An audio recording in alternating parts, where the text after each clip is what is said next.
Welcome to Cut the Ish, Real Talk Sports, where we strip away the fluff and get straight to the heart of the game. From the hottest plays on the court to the controversies off it. We're breaking it all down with unfiltered takes and raw honesty. No sugarcoating, no holding back. Just real talk for real fans. Let's get into it.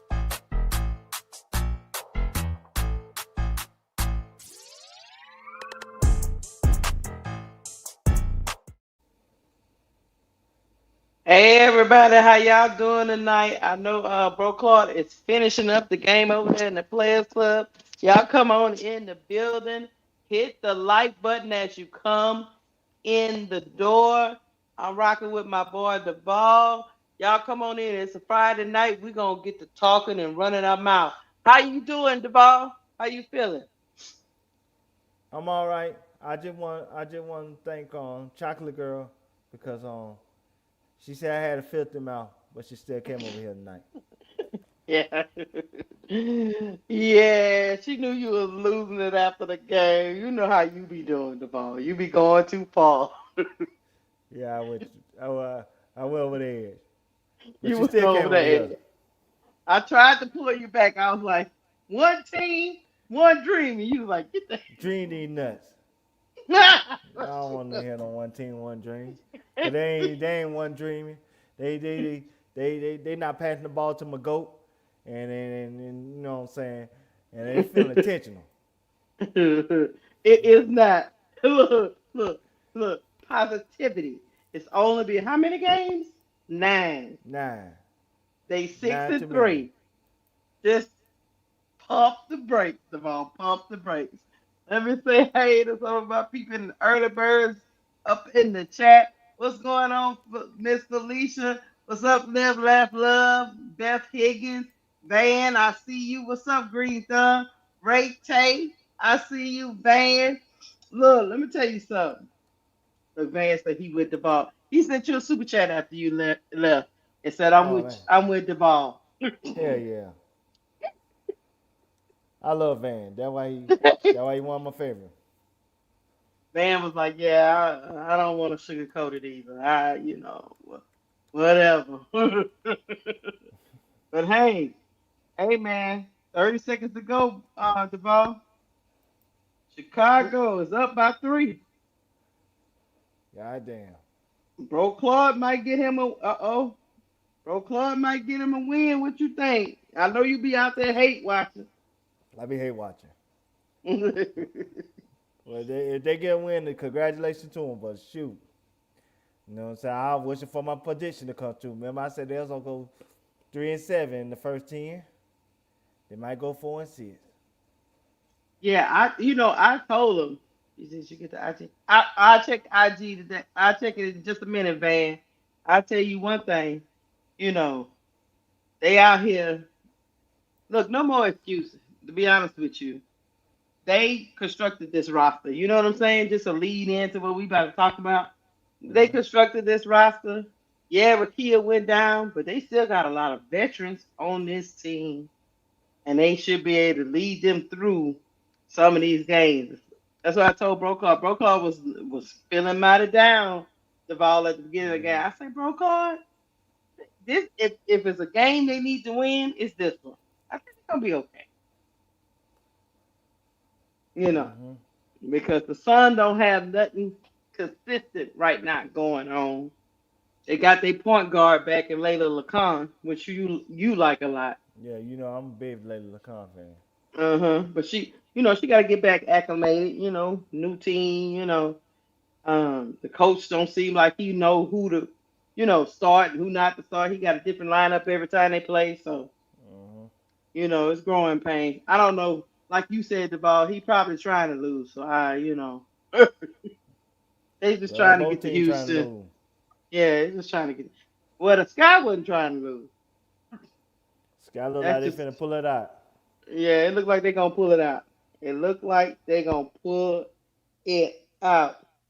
But hey, chat, y'all come on in the building. Yeah, Hogsball say they won. Yeah, it's 14 seconds left on my TV, but I figured they was gonna pull this out. Natasha Cloud Mm-hmm. showed up. offensively. You know how she be doing.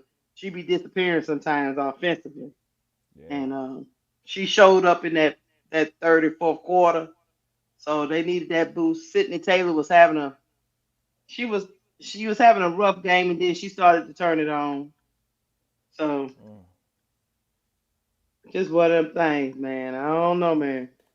I hate watching continues. That's all I can say. Like I said, Anyway, Chad. Scott Huh? did look like she went. I said Scott Dicker look like she reliving her old days. She taking Skylar 16 Diggins shots. look. She had to turn it on. Mm-hmm. That's all. That's all. You know. I mean, Mm-hmm. who else gonna do it?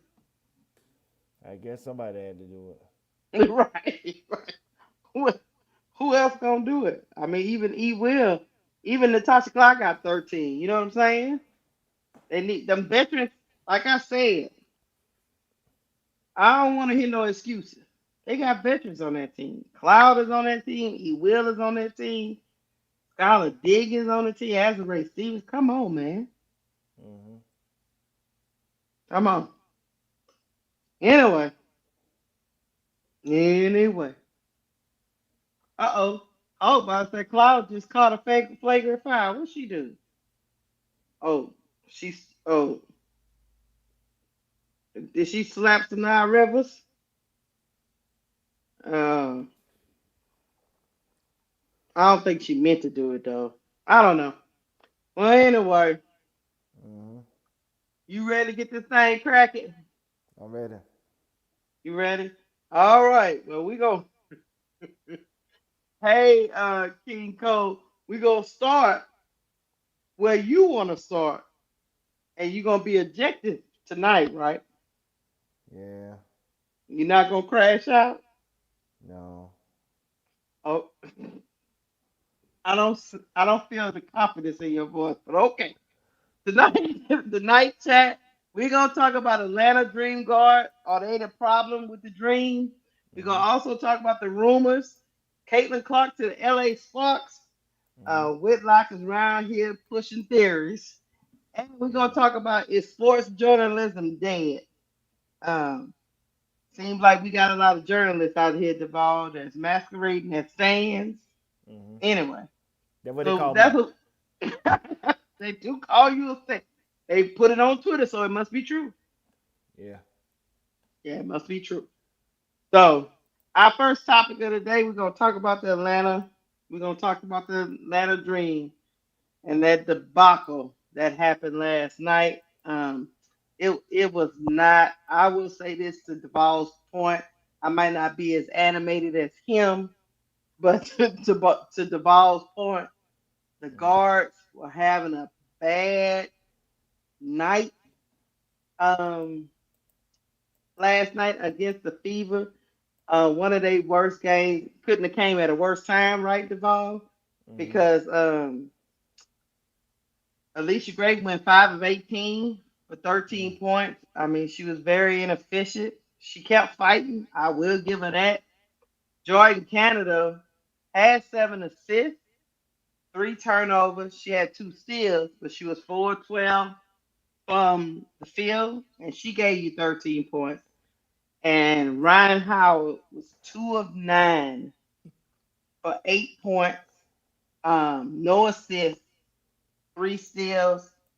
I went back and checked the stats, the ball, when you said you wanted to do this topic. She only took 2 shots in the first half. Yeah. And I've done a show myself, and I said that Ryan Howard could be an MVP in this league.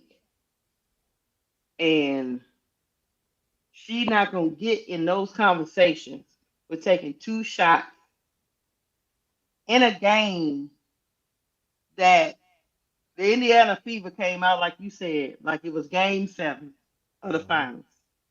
They was fighting for their basketball life. They knew if they dropped that game, the noise was just gonna get louder and louder. Mm-hmm. So they came out ready to play.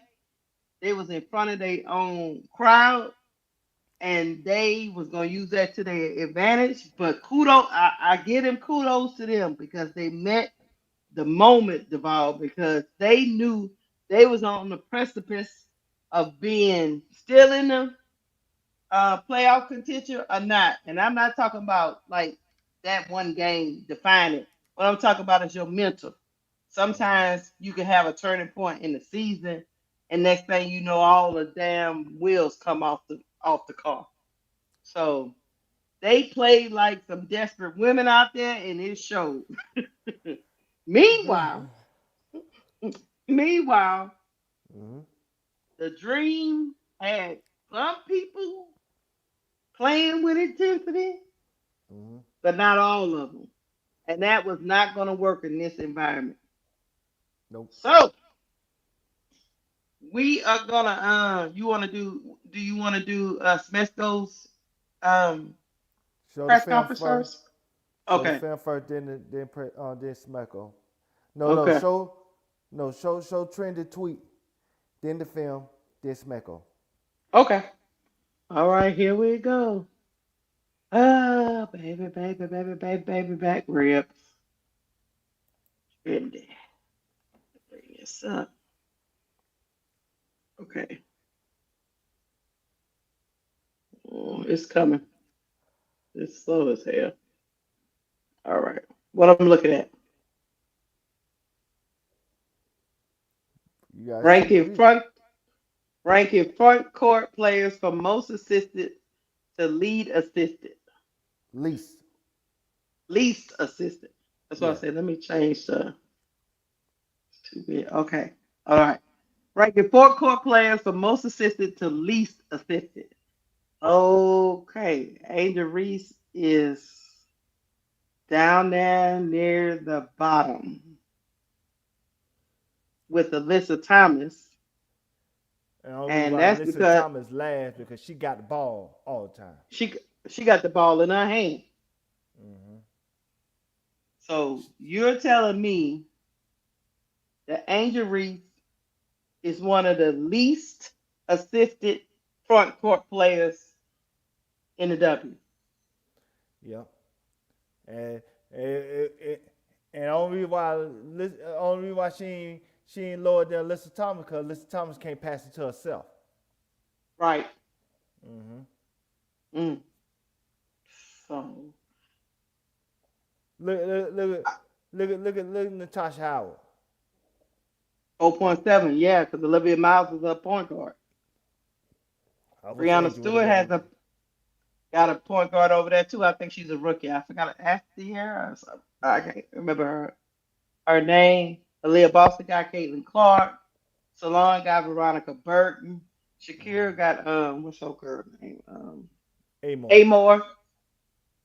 Uh-huh.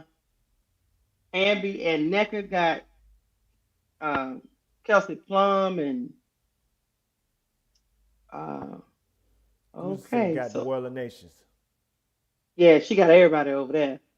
Bridget Carson do too. And Camila Cardoso got Skylar Diggins and Cloud and JC Sheldon. Jessica Shepard. The only reason why I think she's a little bit down is because she handled the ball too.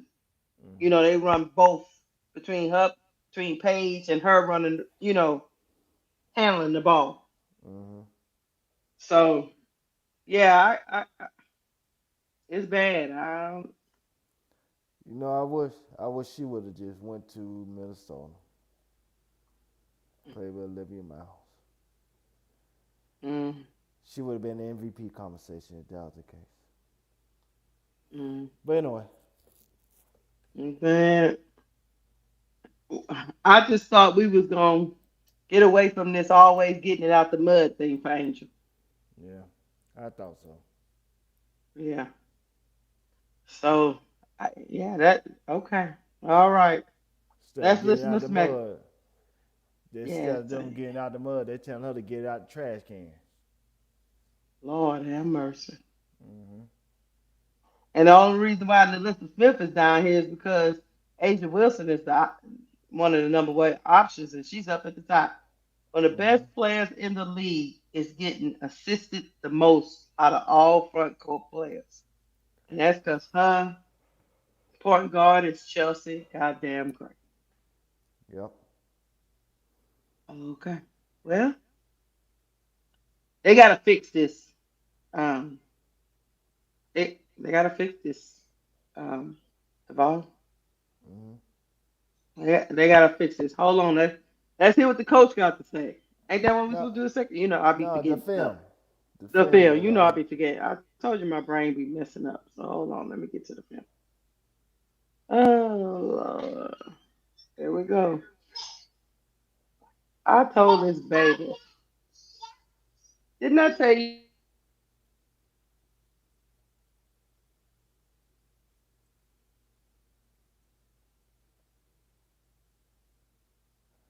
I guess Keisha went on mute because she gotta go spank the baby. But yeah, that's I'm playing it. nah, you gotta blow it It's, up. I can't. That's as big as it goes. Oh, okay. That's why I tell Yeah, you about this. you don't got no music. No, the volume is Okay. not. Well, you gotta So follow along, chat. let me see if I can figure out what they doing. Let me make it big for myself. Yeah, these people with these TikTok things be tripping me out. All right, I'll go. Angel operating pyramid. Things behind the D host are all easy over the top pass, easy lane. Okay, Angel at the top of the key. Got it to Cot. All right, that goes. And then we got Ryan Howard to Nas. I mean, Angel's calling for the ball. She's Lord have mercy. She said, throw it up there, heifer. Yeah, I don't know. All right, Jordan, Canada. Medina beat three players down. The ball did not come. Jordan, Canada. No, was that Gray? They just taking it themselves. Mm-hmm. All right, here go Ryan Howard.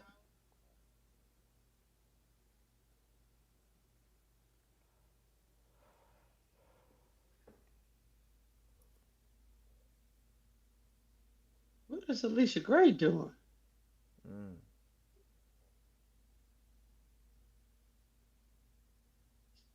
Ryan Howard getting a screen from Jordan, Canada? What is going on? Alicia Gray lose the ball.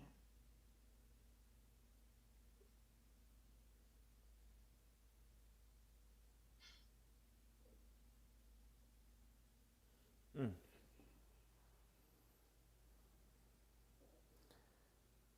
The film don't Oh, lie.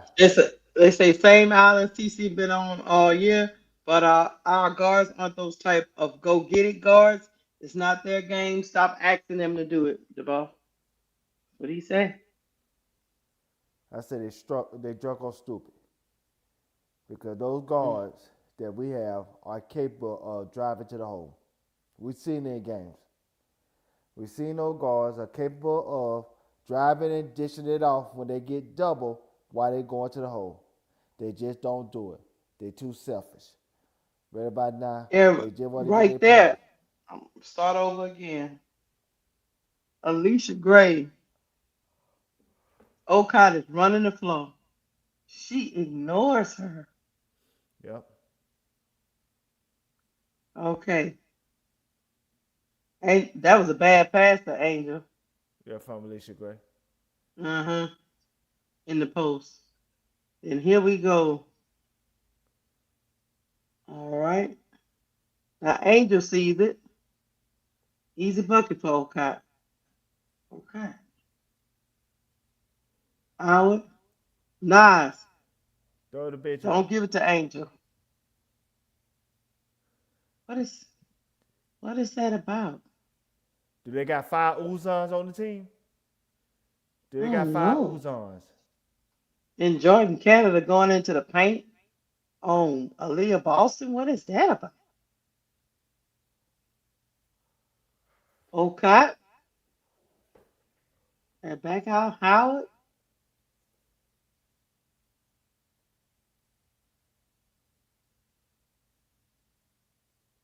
Oh Lord. And Alicia Gray, she trying to drive. Okay. What was that? You sure they know how to drive? Mm-hmm. Okay. I've seen enough. All right. All right, let's listen to Carl Smacko. It's Smecco. See what he The noise get. got so loud that people had to ask Smecco. Yeah, the ask Smacko. Let's see what he says about it. Hey, coach, this kind of goes based off of that ball movement question as well. But it looked like on some of those possessions, the bigs might have had mismatches and they were maybe calling for the ball. Is that something that maybe just their teammates weren't seeing them, or is that something that you guys just need to go over more in film? What did it look like to you? Yeah, we missed some post up opportunities. I mean, that'll happen during a game. Hopefully, it'll happen less as the season goes on. But to me, the ball just wasn't moving enough. I think if you move the ball, you'll have more opportunities to get it inside with an advantage too. Thank you. Go ahead, KB. Hey, coach. In the second, going back to Medina, she had 5 points and 2 rebounds and was looking really good. And she was subbed out. Was there a particular reason why you decided to put her back on the bench after scoring 5 points and 2 rebounds in that short amount of time? No, I'm just subbing people in and out. I mean, she gave us a good spell there, and we wanted to bring her back in, get her going like 3 or 4 minutes at a time. But you're right. She did well. And you were excited about the progress she's making.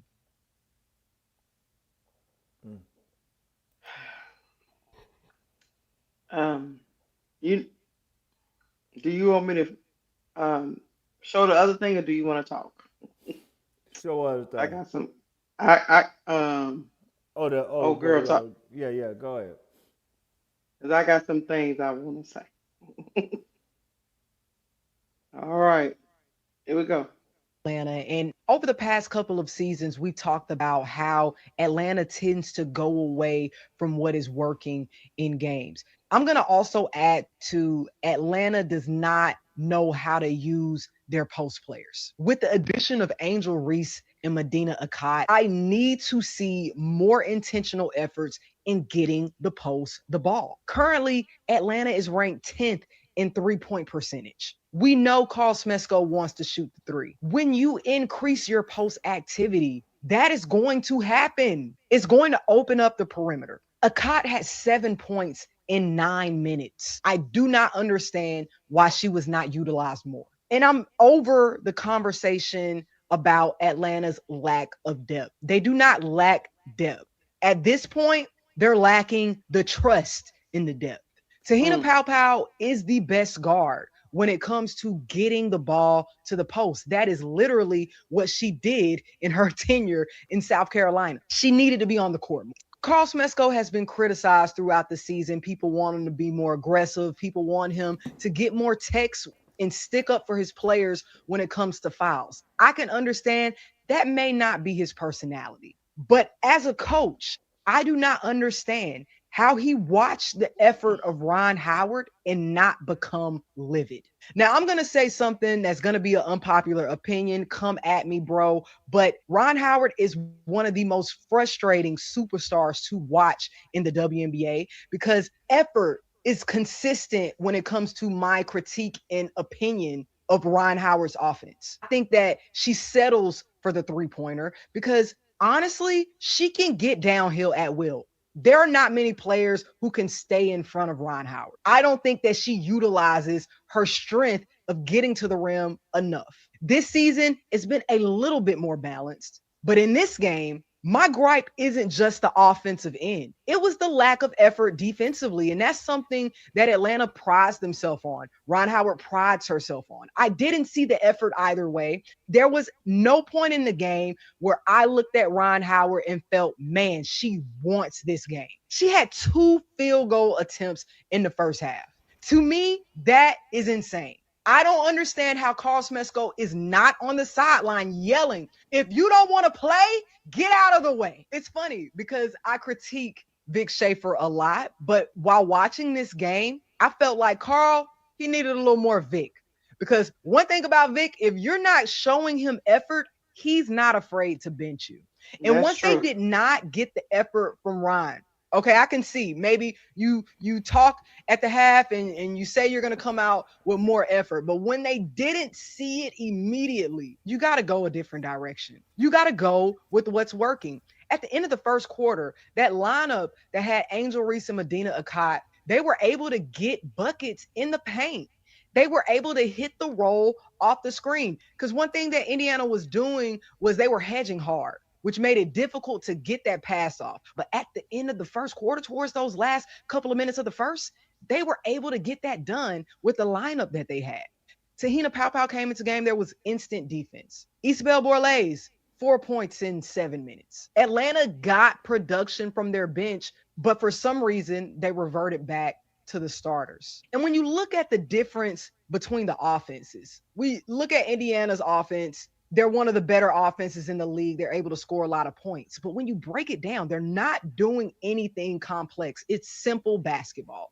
They are elite when it comes to using the screen. I think that Aaliyah Boston is one of the best screeners in the league. She is elite with using her body. Besides the screen, they do a lot of back cuts. And it's not just Kelsey Mitchell, although that is one of her bread and butters. You see it from Lexi Hull. You see it from Sophie Cunningham. You've seen it from Caitlin Clark in this game. I saw Caitlin Clark rub her defense off of Aaliyah Boston screen, back cut to the basket. Simple basketball. There were moments where Atlanta could have done similar actions. Atlanta was spreading the defense out because that's what their offense starts to look like. Everybody around the perimeter. Atlanta had the defense spread out, but they were not moving. At that point, the paint is empty. Somebody has to back cut. Atlanta is going to continue to suffer if they can't find consistent offense. And it starts with just moving. I'm okay with being wrong, with having wrong takes. That really does not bother me. But as a fan, Hey, she was cooking. I the first thing, Duval. Mm. Um, you got a dominant post player um, that you traded for. Mm.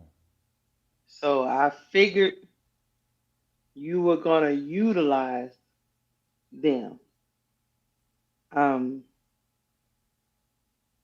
the problem with Smesco is, like she said, he wants to put up a whole bunch of 3 pointers because the analytics tells you that's the quickest way to win the game, right? Mm. The problem is when the team is not making those 3 pointers, he is supposed to be able to pivot. But what is wrong with getting your post players involved, getting them established, and then that will open up, that will lead to more wide open threes to what you want to do. What he does is he wanna get the perimeter, he wanna get the guards going first. Mm-hmm. And the problem with that is if they never get going, he never gets to the post. No. Um, unless i.e. Angel takes it from the top of the key and does her own thing, or she kicks or she drives and passes it off to Ocott. When Ocott is in the game, you know what I'm saying about? Like Yeah. she comes off the bench, so she's not in the game all the time. So I think, and he has another problem too. He don't know how to uh reprimand Ryan Howard when her energy is low. Mm-hmm. You know what I mean? He doesn't know how to approach her in a meaningful way and say, "Hey, what's what's going on? I mean, you took 2 shots.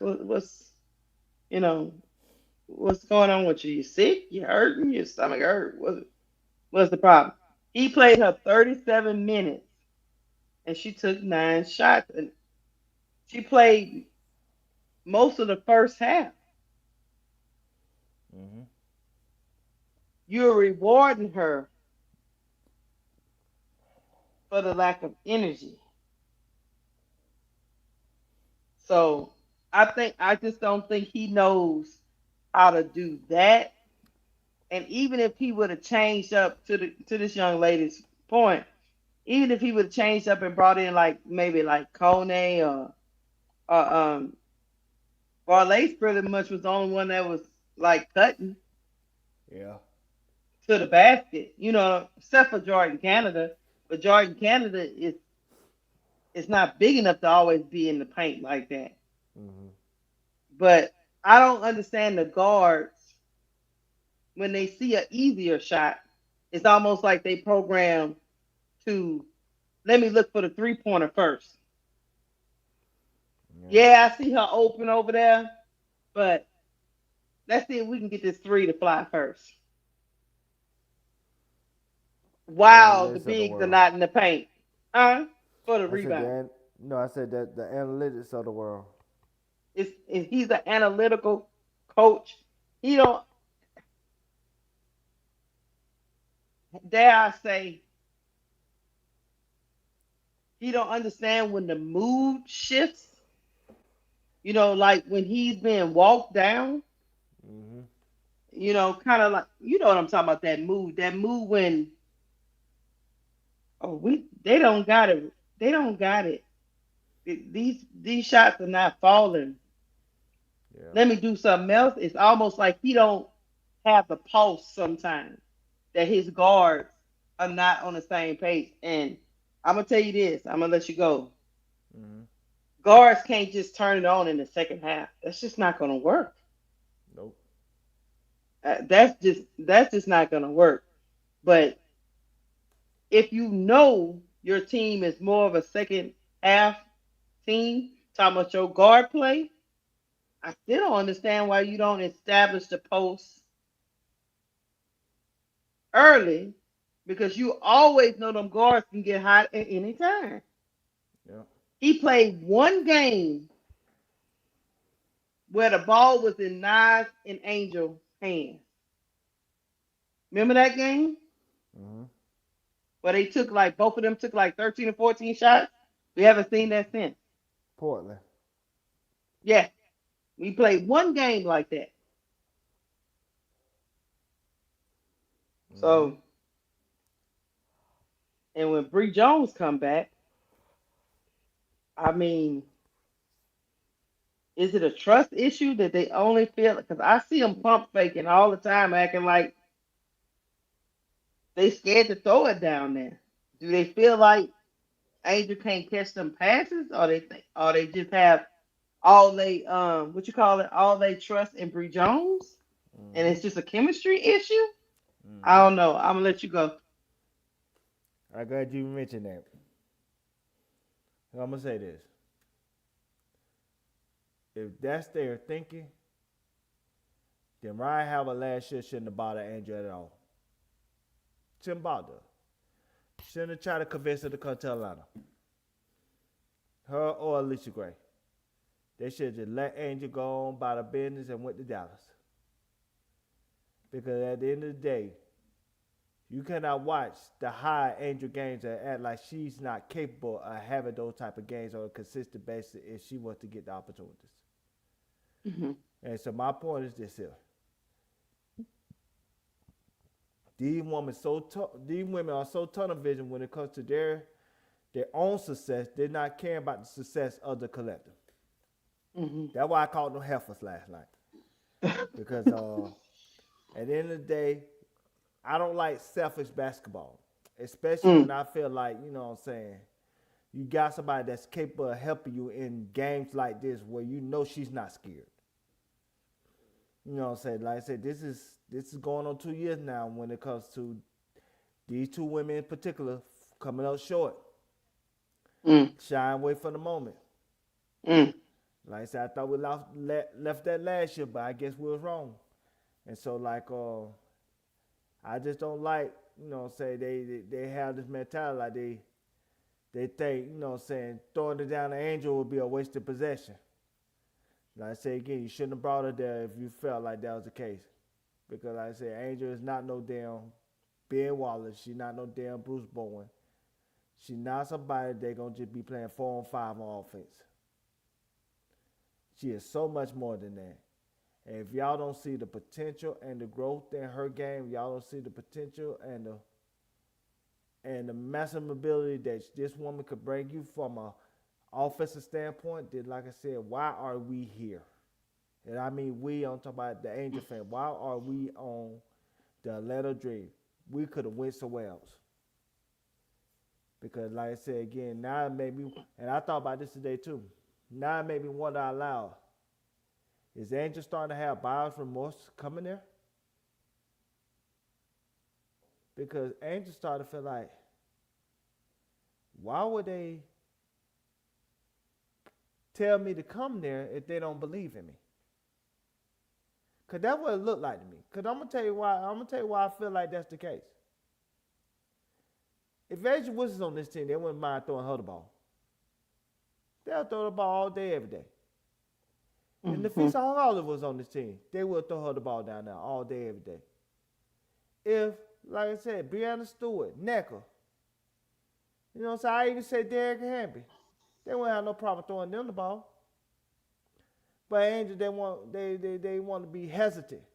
Or it got to be a wide, butt-naked, wide-ass open pass where they know nobody around her before they could throw her ass the ball. That's bullshit. You know what I'm saying? Play with your mama. Don't play with me, man. Because this is crazy. To not, get this woman an opportunity to help this team win on more than a defensive end, situation. Like I said, if you just want somebody just to be a defensive anchor and to do some goddamn cardio, they should just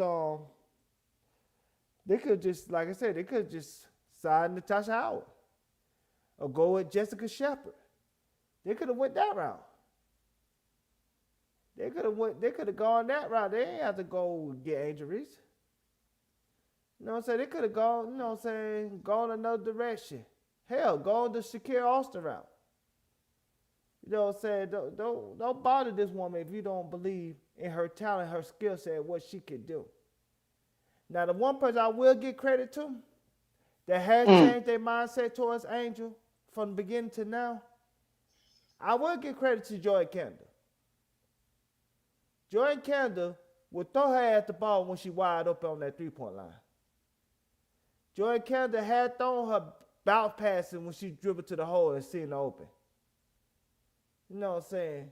At least she's trying to make an effort and to, get her integrated with the offense. And that's why it's not a coincidence that Joy Kendall's assist total is the highest in her career, which is 7 assists a game. Mm-hmm. And so if that's the case, then like I said, they shouldn't have brought her there. They should have just told her to go somewhere else. Well, I would say my last dish of hope would be this year is Bree Jones is a good passer from the film that I had watched last year of when she was playing. So maybe she could be her Camilla. And right. that, you know what I'm saying? And that could really open up not only Angel game, but the offense in general. But like I said again, if y'all just want to make her a role player, if y'all want to just, say typecast her, say you should have left her ass in Chicago and let her go to Dallas or Minnesota, somewhere else where she would have had the confidence in her coaching style and most importantly, the players that she played with to get treated with the superstar respect that she deserved. I land. Yeah, hold on 1 second. I was watching a little bit because I wanted to see something. Hold on, I'm gonna show you what I'm watching. Hold on, let me get to the money. Uh, I'm messing up my thing. Going so.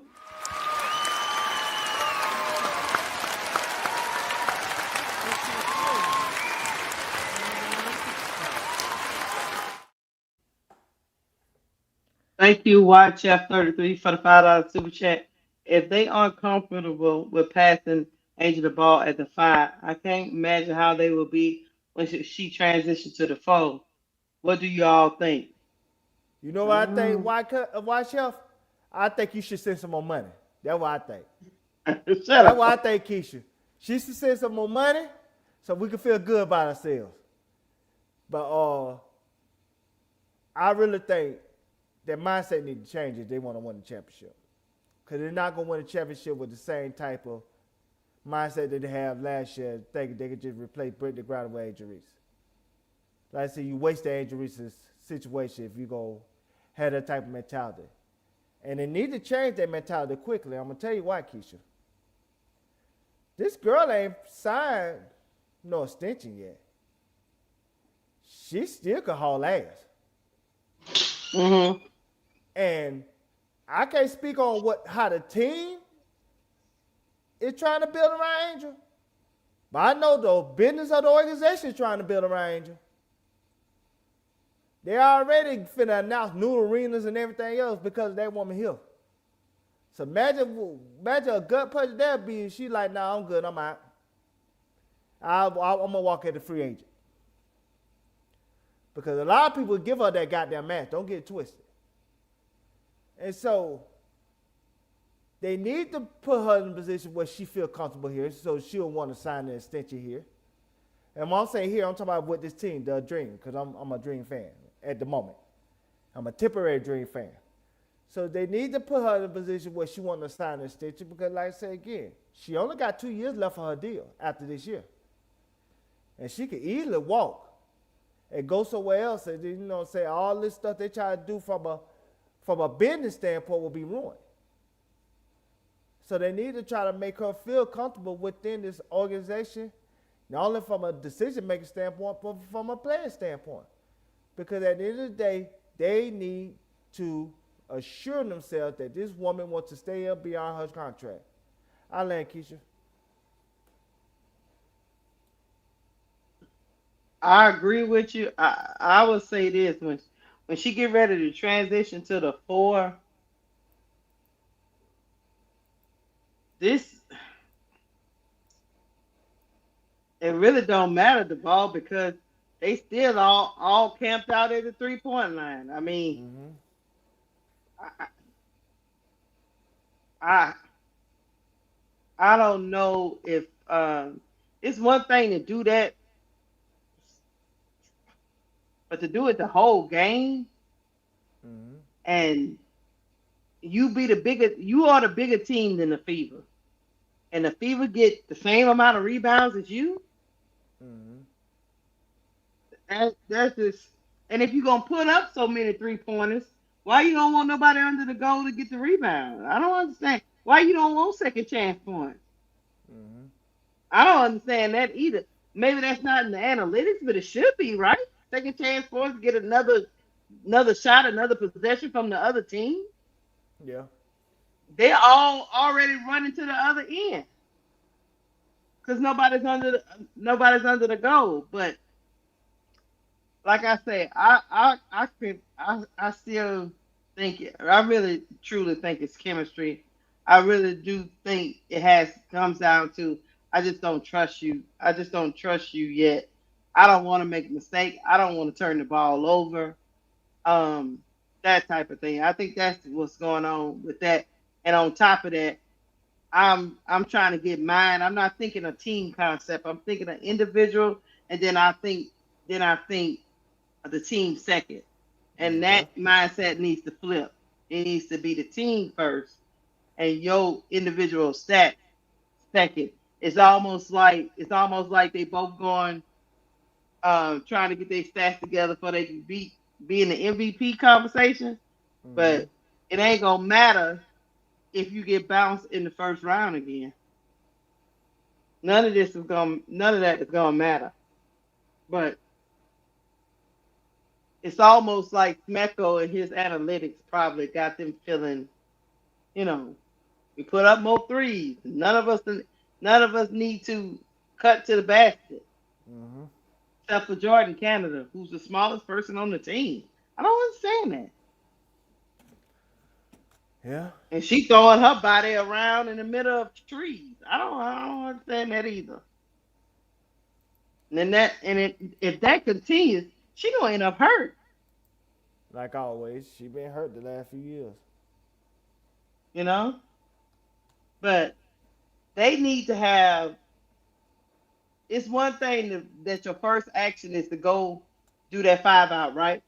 But then you need to go into your secondary action. Somebody needs to cut. You need to do backdoor. Somebody needs to head.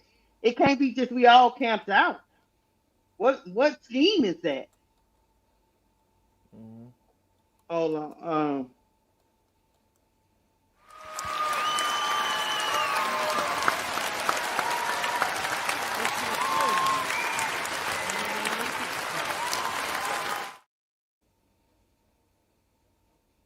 Thank you for the $5 super chat, Amy Sue. She said, "Do y'all remember when they, Ryan, Alicia, and Jordan recruited Brittany Griner the same way during Arrival last season?"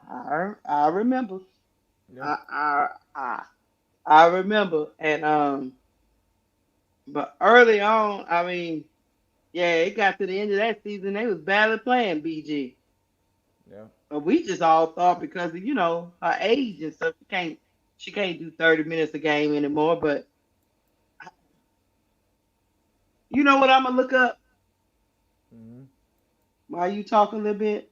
I need to see Bree Jones how they play with her. Well, all I can say is this: both of new women, Ryan and Lisa Gray, they shooting the ball like they playing the game hoops at Chuck E. Cheese.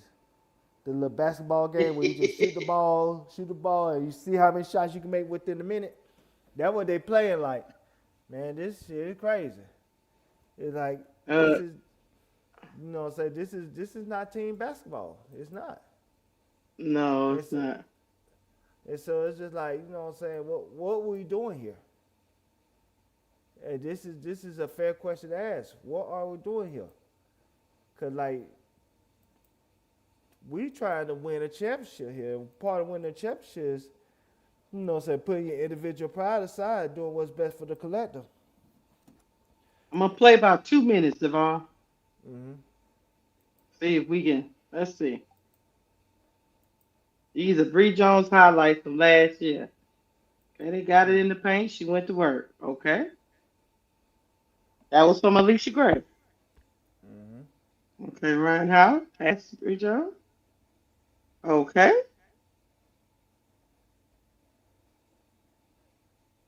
BG was in the game with her. Okay, they got spacing. Bree Jones shares with BG. I get it. Okay, Alicia Gray got it into Bree Jones. Went to work. Mm-hmm. Okay, that's just a steal by Bree Jones. Okay.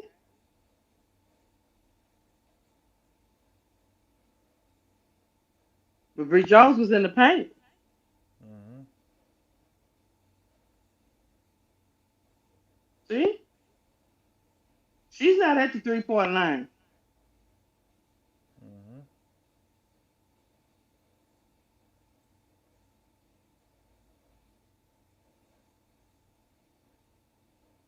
Uh,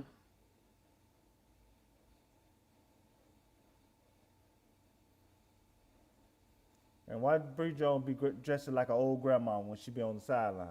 Shut Yeah, she be dressing like old up. grandma, like she be dressing like she get her clothes at Burton's. Shut up. I think it's just a trust thing. Mm-hmm. Because as you can see, she in the paint. At least 1 foot is in the paint. You see what I'm saying? Mm-hmm. She's about to go back to the paint.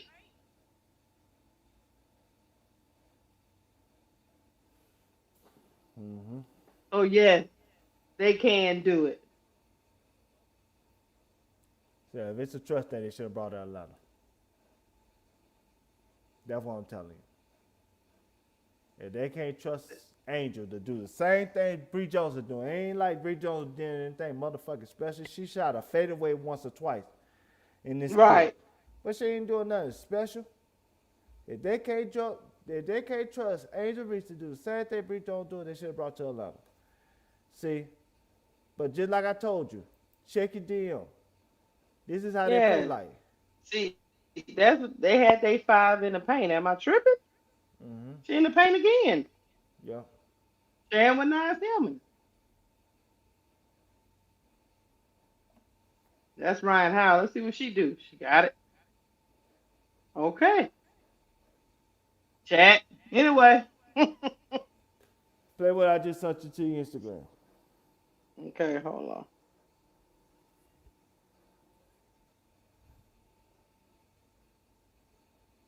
Okay, hold on. Let me make sure the commercial go by. Hold on.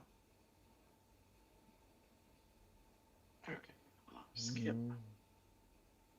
This is stupid. What is this, Duval? Don't make me slap you around. What is this? You know what it is. Cause So this is how they play like. You a This is how goofball. this is exactly how they play like.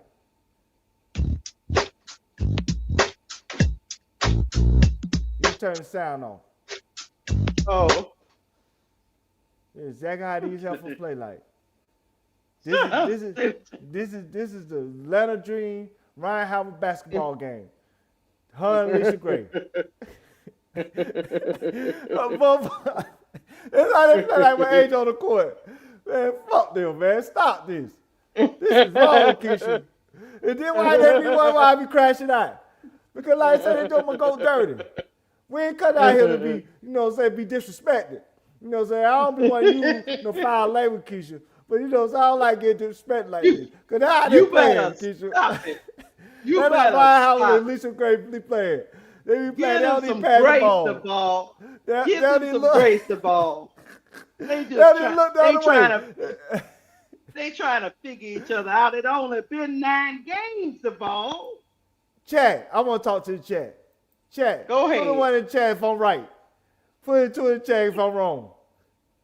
Put the one in the chat if I'm right. Put it 2 in the chat if I'm wrong, chat. You let me know. I just got to know if I'm right or not.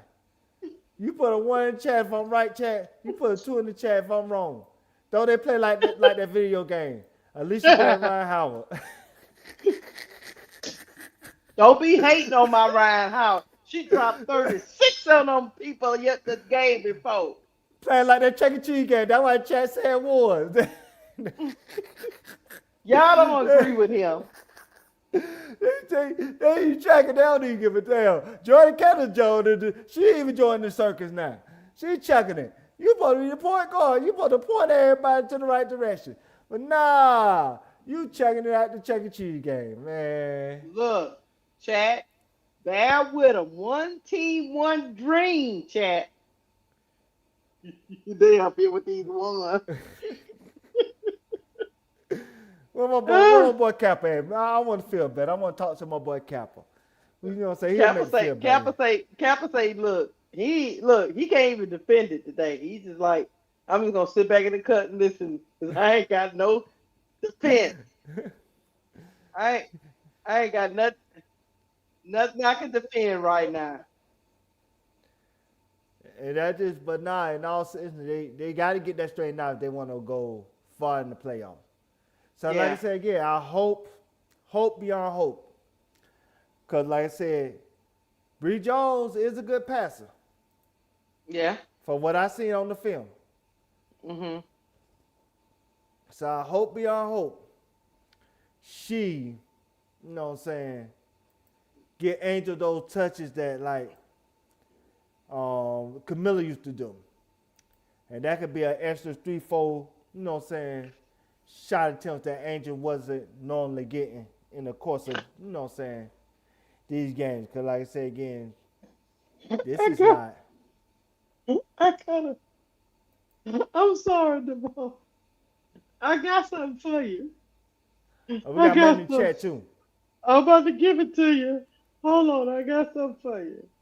Because you over here being crazy, and then I'll get the money. I just want you to feast your eyes on this.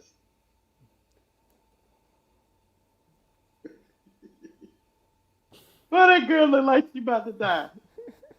She did that 3 times in one possession. What? What girl look like Angel about to kill her? And why Angel holding her hand? She You, like, you starting the she lesbian about to, rumors, Angel. You starting the no, lesbian rumors. she thought she was having a seizure. You okay? Angel, why you holding her hand? You starting the lesbian rumors. I'm telling you.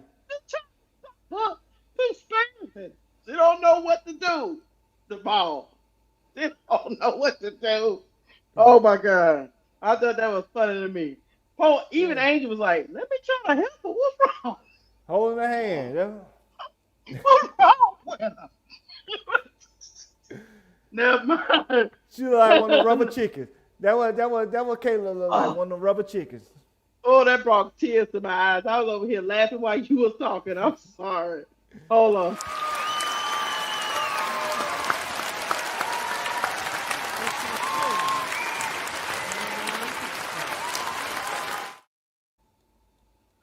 Thank you, Ty Jr. 32 for the $5 super chat. Bree Jones is not part of the scouting report like Angel is. Most teams double and triple Angel in the paint.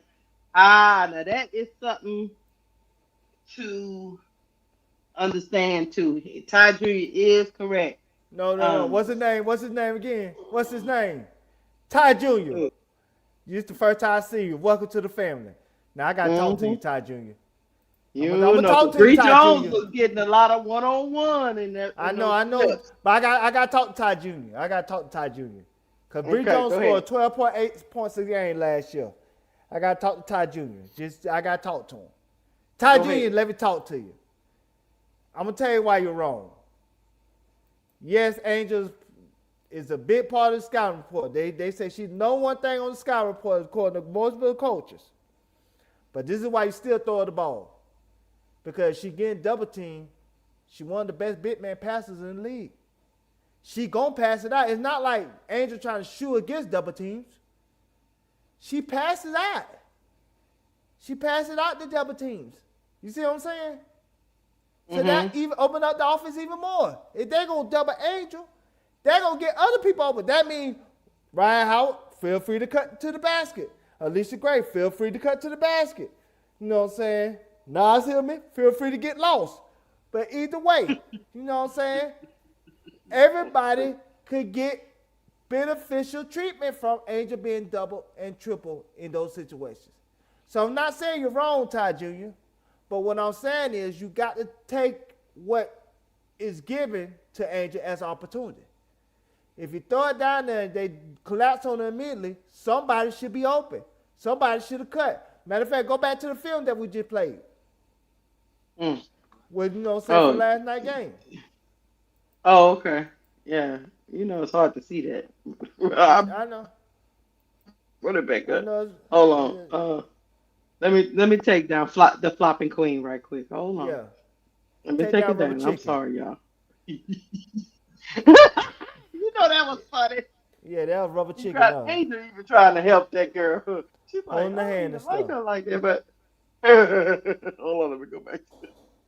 Let me go back to the bookmark. Hold on. Oh, don't make me laugh like that again. Boy, that SGA must be hanging. She must be hanging out with SGA. Shout out to Sister Tony. She said she in the chat. So, you know, hello, Sister What up, Tone? Now, I'm going to tell you when to stop. Because, you know what I'm saying? I'm going to tell you exactly what, you know what I'm saying, what I'm talking about. So I can show Ty Jr. Right here, pause it. You see how she get triple team? If Ryan Howard cut right here, backside cut, that's a basket, right? Right. If but Alicia she's Gray, standing, standing there. They standing there watching her get swarmed. Hell, who's there on the other side? That girl over on the right side, she wide open. I don't know who that is. I can't see. She should be cutting. All these, do y'all see? I know it's if y'all can see, Angel is swarmed. 3 people are around her. Yeah. All 3 of these people got their back turn. And it Ryan should be Howard cut. is sitting at the 3-point line. Alicia Gray is at the logo, and whoever this is on the right side is wide Nah, open. that's probably Nas. Nas, Watching, go ahead. hey, watching all this unfold. Nas, your ass should be cut to the basket. Why the hell you got your ass talking about woo woo woo woo woo? No, nigga, cut your ass to the basket and get this ball, so we get these easy points. You yelling woo woo woo like you at Rucker Park. What you mean? Cut to the basket. Now play it. Play it, Keisha. You see that stood right there. Stood right there. Stood right there. They made it easy on the defense. It stood right there. Playing no more. And then even when Angel was swarmed like that, she made the right play. She kicked it back out. That's why I want to show. And none of those three guards, they still elected to do what, Devon? Take the three. Yep. That's why I want to show that to Ty Jr. When you get double, triple like that, you can cut to the basket. That would have been an easy 2 points from Alicia Gray, Ryan Howard, or Nas. The only person that needed to really stay out to the 3-point line was what's your girl named Canada, only because if she would have cut to the basket, it would have kind of made the basket crowded. But the other women, they wouldn't have seen them coming.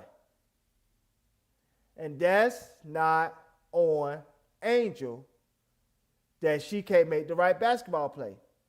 That's on Smeko not seeing the film from when she was in Chicago, how she utilized situations like that where those women can maximize each and every possession. That's on Smeko to say, hey, look, if they swarm Angel like that, y'all ass need to cut or y'all gonna get cut.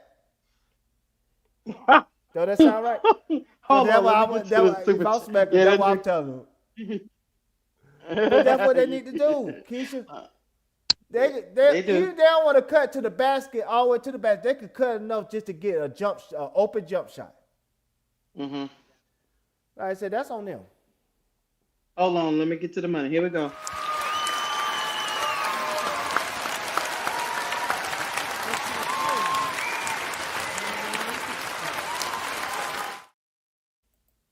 Thank you for the $5 super chat. Amy Sue says Brittany Griner was cooking Camilla today. I think it's an ATL system that had her playing the way she was when she was there. I agree. No, Keisha. No, I do not agree. I do not agree, Keisha. I do not agree. You don't think it was the system? No, I still feel like, Brittany Griner play like she Frankenstein with them big ass feet. You know what I'm saying? She can't move like she need to move like she used to. You know what I'm saying? And, I ain't gonna lie, the system is, you know what I'm saying, kind of.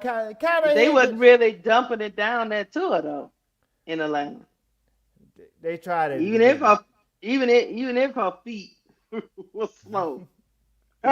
They tried to. You still need to try. I mean, what the hell? I mean, to her point, Brittany Griner was 6 of 8, 16 points. Who she had on them? Camilla. That's why she's 6'8". Well, she's efficient anyway. Yeah. Brittany Griner, all we saying is, and she played 29 minutes. All we saying is, Brittany Griner got to get her rest, but you got to make a conscious effort to get it down there to her. Because here's the thing, what some of these people don't understand. She's a mismatch. Yeah. When Angel has the mismatch, give it to her. Nas is one of them players in the post that's not gonna have a mismatch very often because she's undersized anyway. But Angel's gonna have a mismatch. She down there with Timpson and Aaliyah Boston is off the floor. Mismatch. Yep. So I don't know why we're not exploiting mismatches. It's almost like we're going to play our game plan no matter what is unfolding in the game. Hold on, let me get to the next, because I want to get to all y'all things. Hold on, I'm coming, y'all.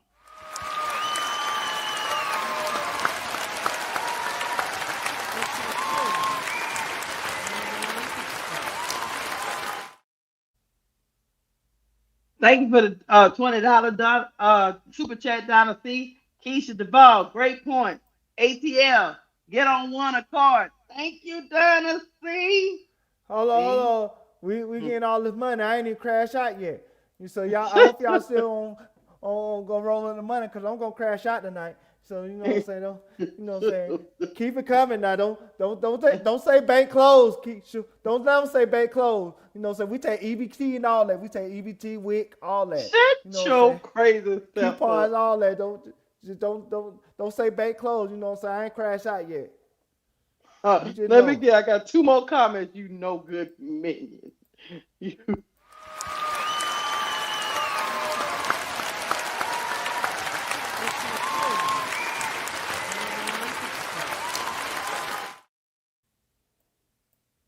thank you for the $5 super chat, Ty Jr. He says, I agree, Duvall, but they have to see and realize that it's a mindset.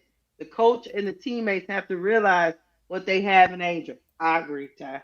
Yeah, that's why they should have watched the film because the film would have told them last year what Angel is capable of. So that's why the trust thing I cannot buy.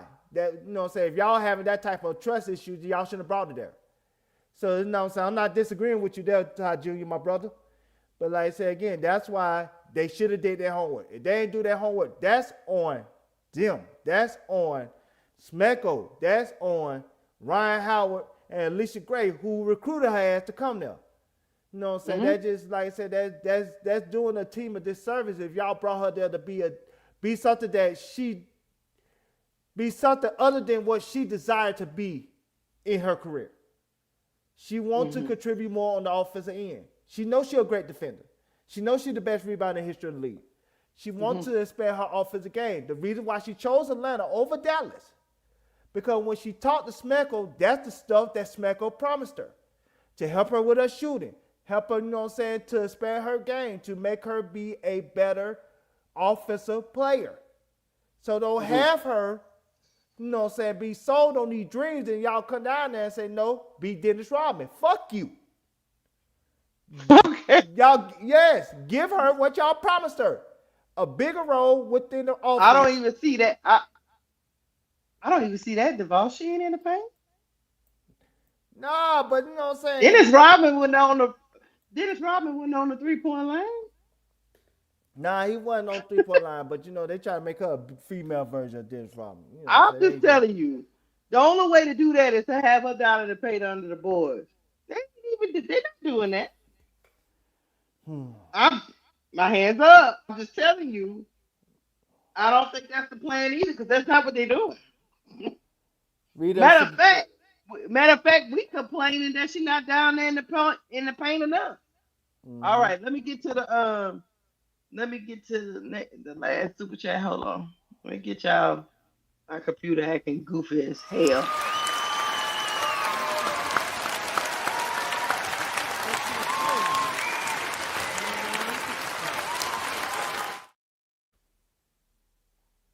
Thank you, Van, for the $2 super chat. He say they just want Angel's popularity and influence. I will say Mm-hmm. this. I gotta be honest when I say this. Mm-hmm. I think they wanted Angel for basketball reasons. Now, once the business side found out Angel was coming, that's when they put everything in full gear. That's when they said, man, we ain't finna waste this opportunity. But I will say this, Angel, don't let these people use you twice. Chicago already used you and took advantage of your brand and you know what I'm saying, and your name and Mm-hmm. everything that came with it. Don't let Atlanta do the same thing. Like I said, they don't give you what they promise you. When your contract is up, haul ass. Cause at the end of the I day, you think got to mean business. Go ahead. I think they're gonna do right by y'all. Oh I really yeah, I do think believe that. I really do that. They gonna do right by Angel Reese. I really believe that. But I like I really said, do don't. believe. Now I could be wrong, but I really do believe that they're gonna do right by it. They just going through growing pains right now.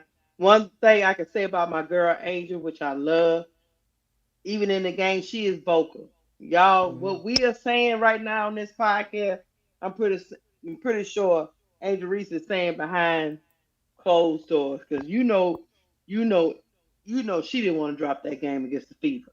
If Right. anybody gonna lose that game was her. So whatever needs to be fixed, whatever she seen that was glaring deficiencies, I'm pretty sure my girl spoke up and spoke her piece. What you think Mm-hmm. about? Oh yeah, you best believe she spoke up about that shit. You know Yeah. she don't want to lose to no motherfucking Caitlyn. You got life fucked up. Right. Caitlyn fans give her hell. That's the one team she don't want to lose to. They know that. Right. You don't gotta live on a rock to know that shit. They know they inherit that goddamn rivalry if they wanted to or not. And You thought that and shit it was gonna brings just stay in Chicago? No, that shit travels with Angel wherever she go.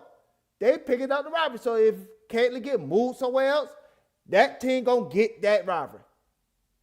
Simple. so maybe the Nah. light was just too bright. Mm-hmm. Too bright for that game, Hmm. yes. And I told you it was coming.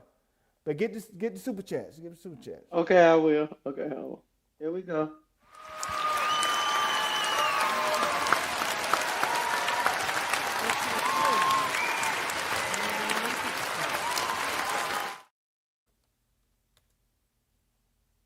Thank you, Miss D, for the $5 super chat. I appreciate you, my sister. Thank you, Miss D. I got one more, y'all. Let me get to it before we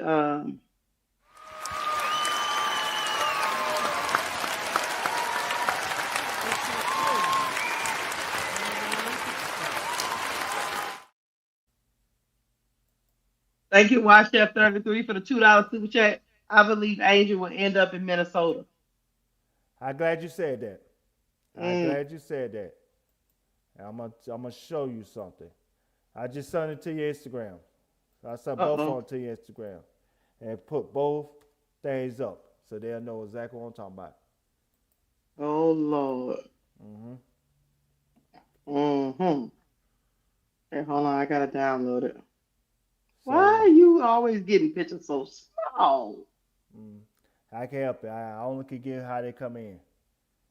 Let me You know what I'm see. saying? How do I let's see if I can let me get it up on my phone. But either way. But nah, Mm-hmm. that's an interesting point.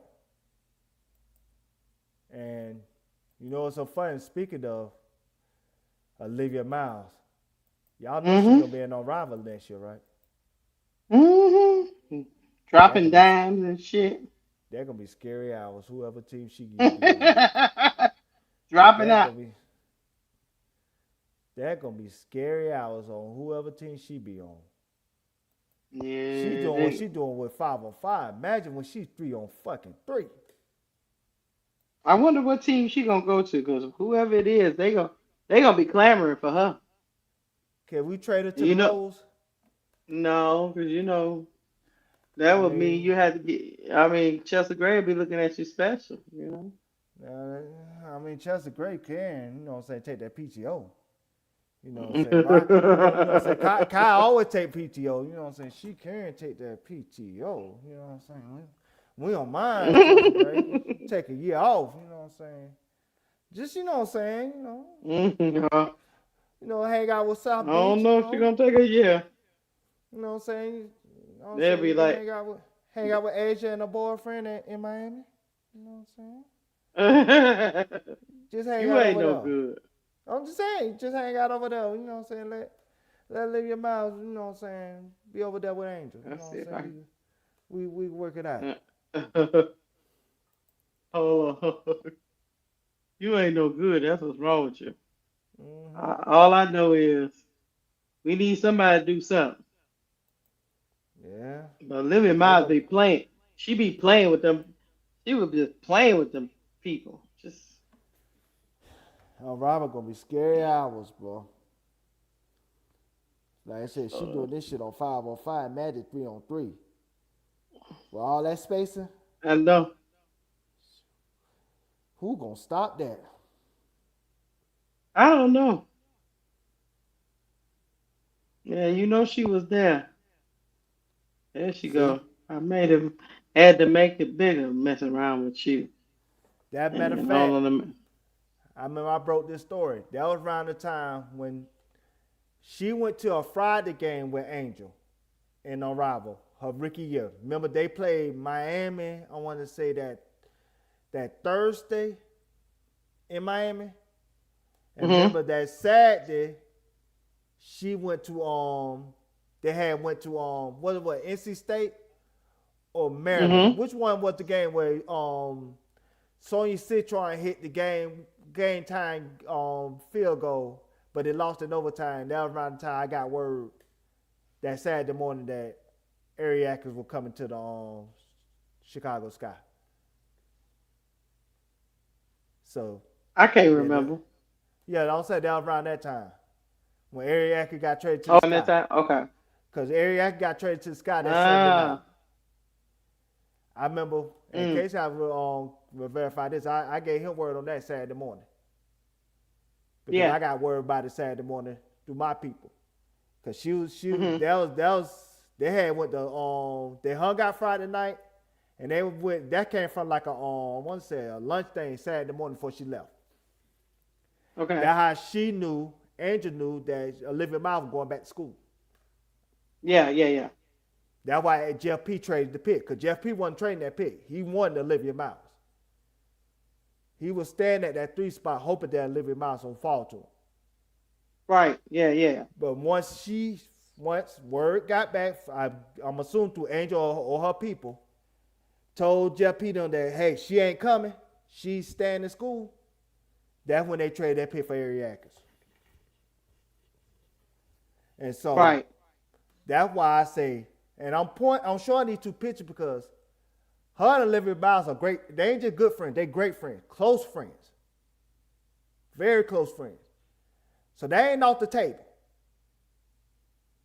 Yeah, that matter of fact, you're right, T. Carmella. That was the same night that they beat on Luna Owls. She was there. She was at that game that Friday night. The same night when Angel beat the Luna Owls. That was that game. She was there that Friday night. They played that Thursday. They played Miami that Thursday. Olivia Miles did. And she was at that Friday night game when they beat the Luna Owls. She hung out with Angel Friday night, and she ate breakfast with Angel Saturday morning. Before she went and played NC State, I want to say that Saturday evening or something like that. Because they left out to go play NC State or Maryland. It was one of those two teams that they played when Citron hit the game time shot, but they lost in overtime. And so that's what I'm saying. So it's a possibility. Especially how Olivia Miles is playing, especially how she basically revitalized Natasha Howard's career. You don't think Angel looking at that? You don't think Angel paying attention saying, oh, that's how it feels to get the ball? Okay. And Cheryl Reeves already, caught the plea to Angel like, I was wrong. I shouldn't have listened to the noise. Should have asked Monkey what was going on down there. Should have asked Freeze what was going on in Maryland. But hey, shit happened. And so that's what I'm saying. So Atlanta, they need to get this right, man. Because you don't want this girl to feel like she's in Chicago Part 2. Yeah, it was NC State then. It wasn't Maryland. It was NC State, Maryland. I knew it wasn't those two games. When Citron hit the 3, because that's when people started claiming for Citron at the time. Because before then, people weren't on Citron train like that, except for you, Keisha. You was on Citron train the whole time. But people started claiming that Citron game. People started claiming for Citron after that game.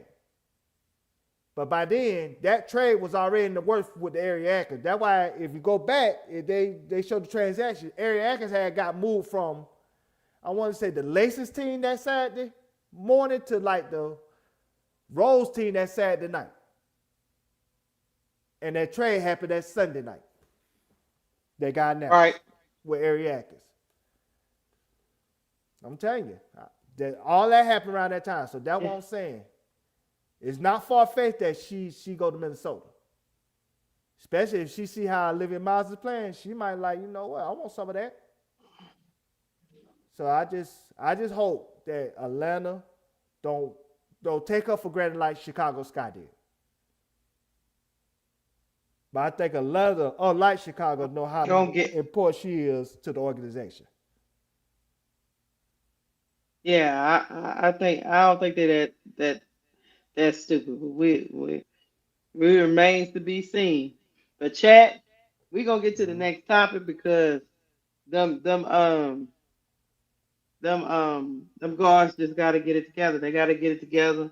Smesco gotta get together. He gotta get more action, more cuts, more movement. The ball's got to move and they gotta stop being stagnant. So they gotta figure it out.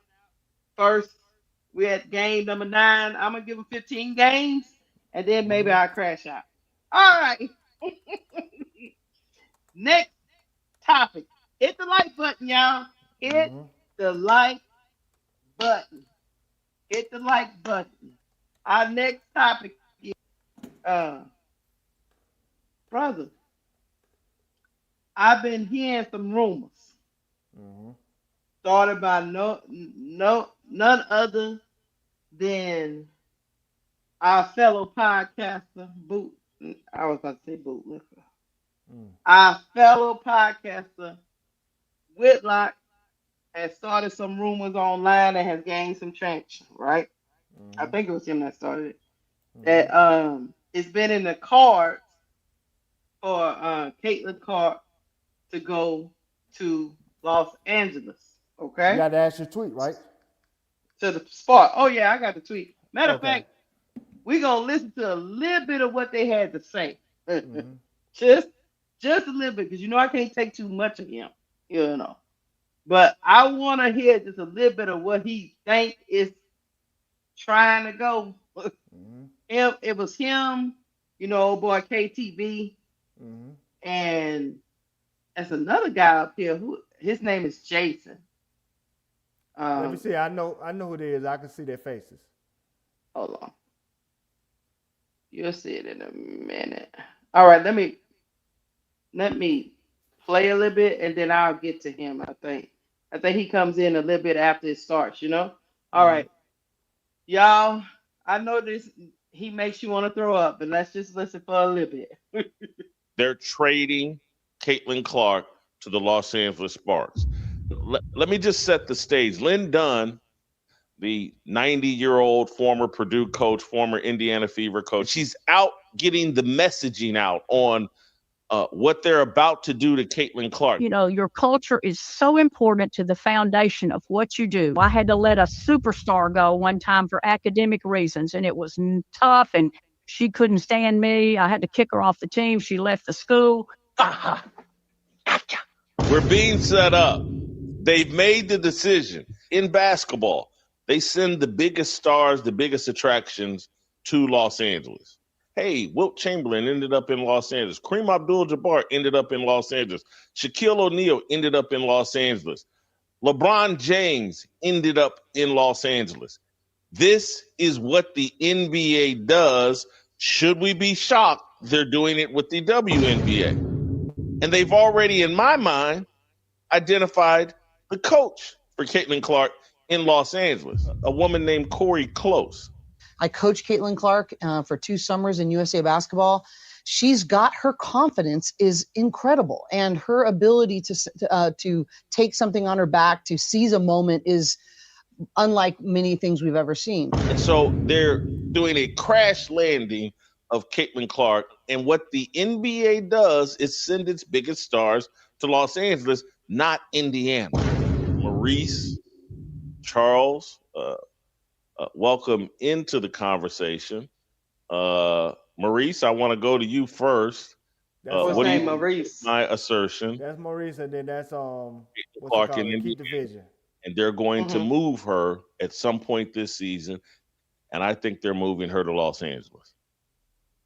Well, Jason, I would 100% welcome Caitlin Clark to Los Angeles. Listen, the Indiana Fever is being run like a local corner store. Okay, it looked like it's being run by the nieces and nephews that are just getting a few dollars to help out Unc with the business, and it's unprofessional. And it doesn't seem fit for a star like Caitlin Clark, although we felt like it would be a good fit, especially with her Midwest roots and her core fan base being there. But they've mishandled it to the point where it doesn't matter. Her fans aren't even showing up to games anymore.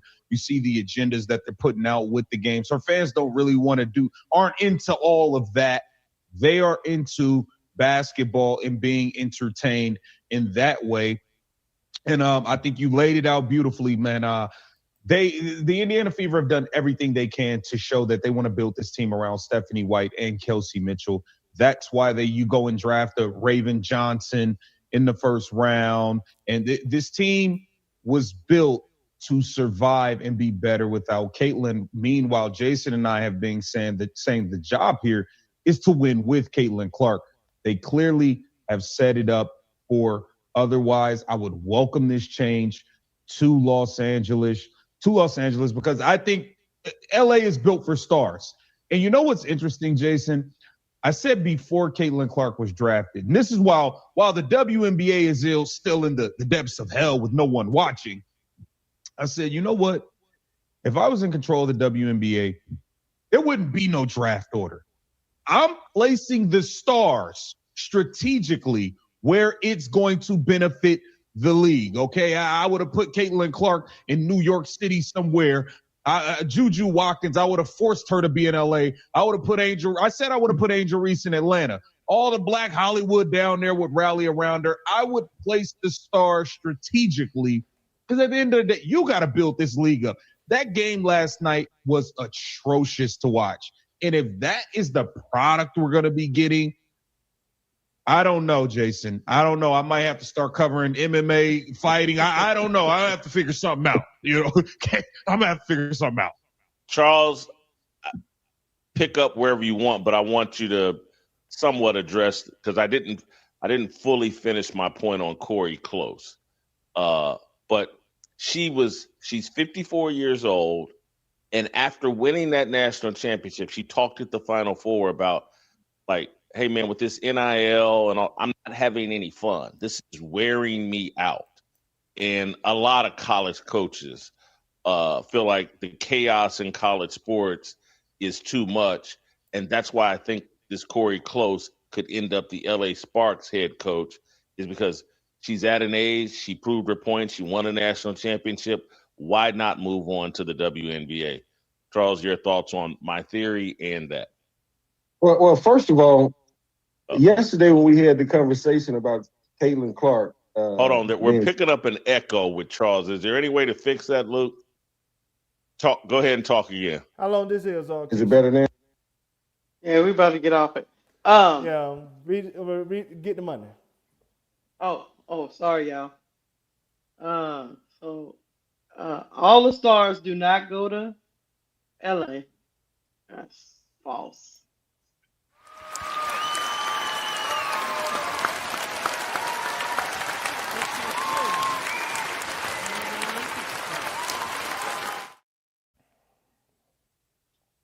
That is false. Hold on, let me get. I'm sorry, y'all. Thank you for the $10 super chat, Hog Balls. I ate noodles, no packet bag, cereal, no milk. Hog Balls. I guess that works. Thank you. Balls.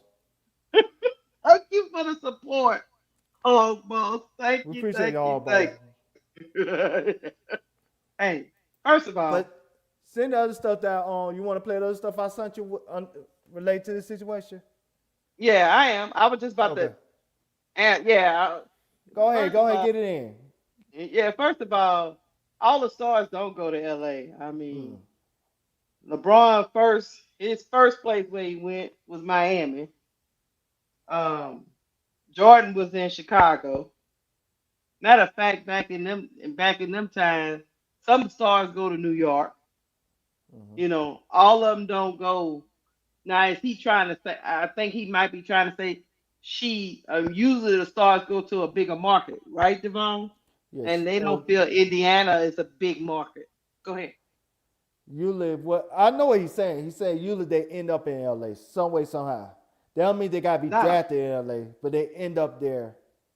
In the course of their career, they're a star. of any caliber. So like even You like mean somebody like Dwight what Howard, type of star? like superstar, like even like Dwight Howard at the time, he went to LA. You know, it was last on their year. You know what I'm saying? It Yeah, just but some of them don't go though. no, yeah. Like Someone turned it down. Like Russell Westbrook turned it down originally. Then he ended up there yeah, for 1 year. Kevin Durant yeah, turned down LA. You know what I'm saying? Paul George yeah, turned down LA. Kawhi Leonard turned yes, down LA. yes, LaMarcus Aldridge turned down LA. You know what I'm saying? People yeah, turned it down. Even Clay Thompson turned down LA. yes. So And even if Steph were to leave Golden State, do you think he would go to LA? I wouldn't, but I can see a scenario where he would. But if I think he leaves to go anyway, it'll be Charlotte. Remember his dad played in Charlotte, Mm-hmm. and that's where he was born at. He was born in Charlotte, North Carolina. Yeah. His dad career was in Charlotte when he like played at his peak, his prime, his best years Mm-hmm. was in Charlotte, North Carolina. So that's the only place I can see him going to. Yeah. So my only thing is not all of them go. Not all of them go to LA. Now they did get Luca, but I mean, look at James Harden. He was a star. He never went to LA either.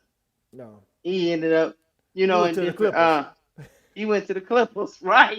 Yeah, Right across the street. right across the street. Right across the street. Now, the other CP3, not the one you don't like.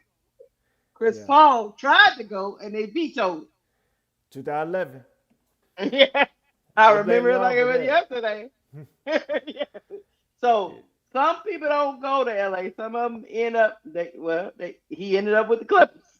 Mm-hmm. I know he probably would have liked to go to LA, but all of them don't go. So this conspiracy theory thinking that this is all a big setup because what they trying to push is the narrative, and then I'm gonna get to your tweets.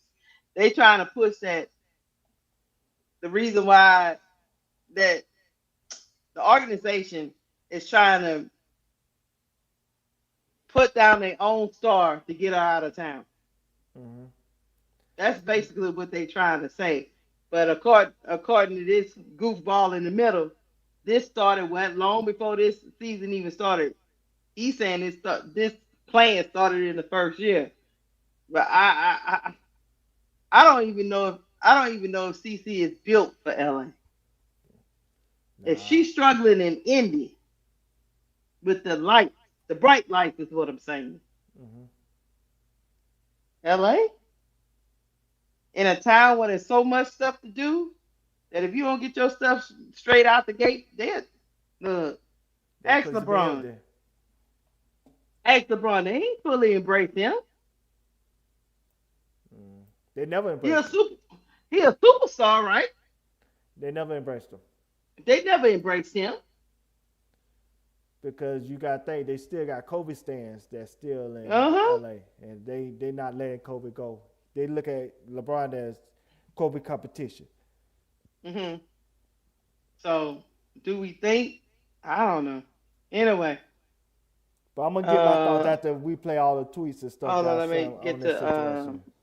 let me get to some of these tweets. Hold on. Okay, where do you want to? It's coming. It's just slow tonight. It's circling. You see it circling? Okay. Yeah, circle. Where do you want to start? Do you want to start with Mick? Yeah, you can start Or anywhere. We start okay. anywhere. Just you know what I'm saying. Okay, let me start. Let's do that. Let me go down here. I'm gonna start. Oh, I'm gonna start here. Hold on, and then I'll move my way up. Okay. Of course. And we do have, like you pointed out, and I said earlier, the fandom party, where everyone decides who's a good coach and how to coach Caitlin and how not to coach Caitlin. There's so much resentment right now in the league right now between is she great for the league or is she not great for the league? Did the league exist before her or is it only existing post Caitlin? And look, I mean, teams are figuring out who she is out there, both on offense and on defense. The stat that I saw was that she's been the defender in 42 isolations this year, more than double any other player, because teams are figuring out how to slow her down on defense. At the same time, she leads the team in steals. She leads the team in assists. It's, by the way, Kelsey Mitchell who leads in points with 0.5 more than she does. But she is the impact player that everyone wants her to be, but she has to allow herself to be coached too. That is why there is a coach there. Well, and they have a really good coach. I mean, Stephanie White has proven that she knows what she's doing. I think that's going to come along with time. We are still really early. There's going to be a lot of changes that still take place. But I want to go back real quickly to what you said, Sarah. I think that if you're going to invest, if you're going to invest one way, you have to have the whole organization level up. Publicists, but I would also say marketing. I would also say in-game experience. All of those things have to come together. Otherwise, it's really going to be a poor stewardship of that. And I think we're seeing that more and more. I think it's very important. And your stat about, the isolations. I mean, that's what you do. You find your right matchup. You see it in almost every sport. And so, there's schemes to respond to that. That is not her strong suit. It never has been. This is not a new thing, right?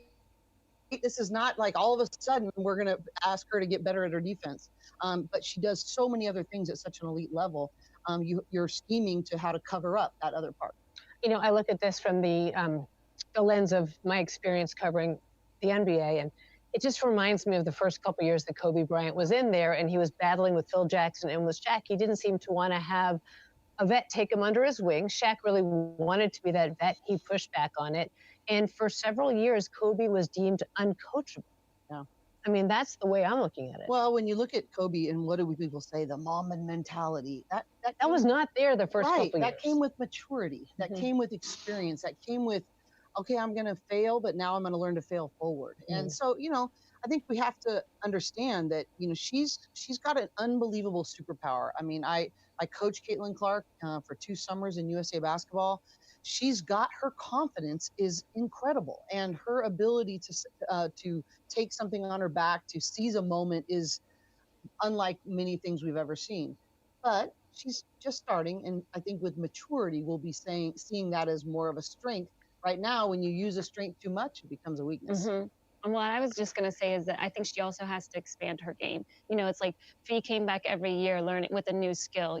Asia comes back every year with a new skill. Paige is already coming back this year and taking less shots that are quote unquote bad.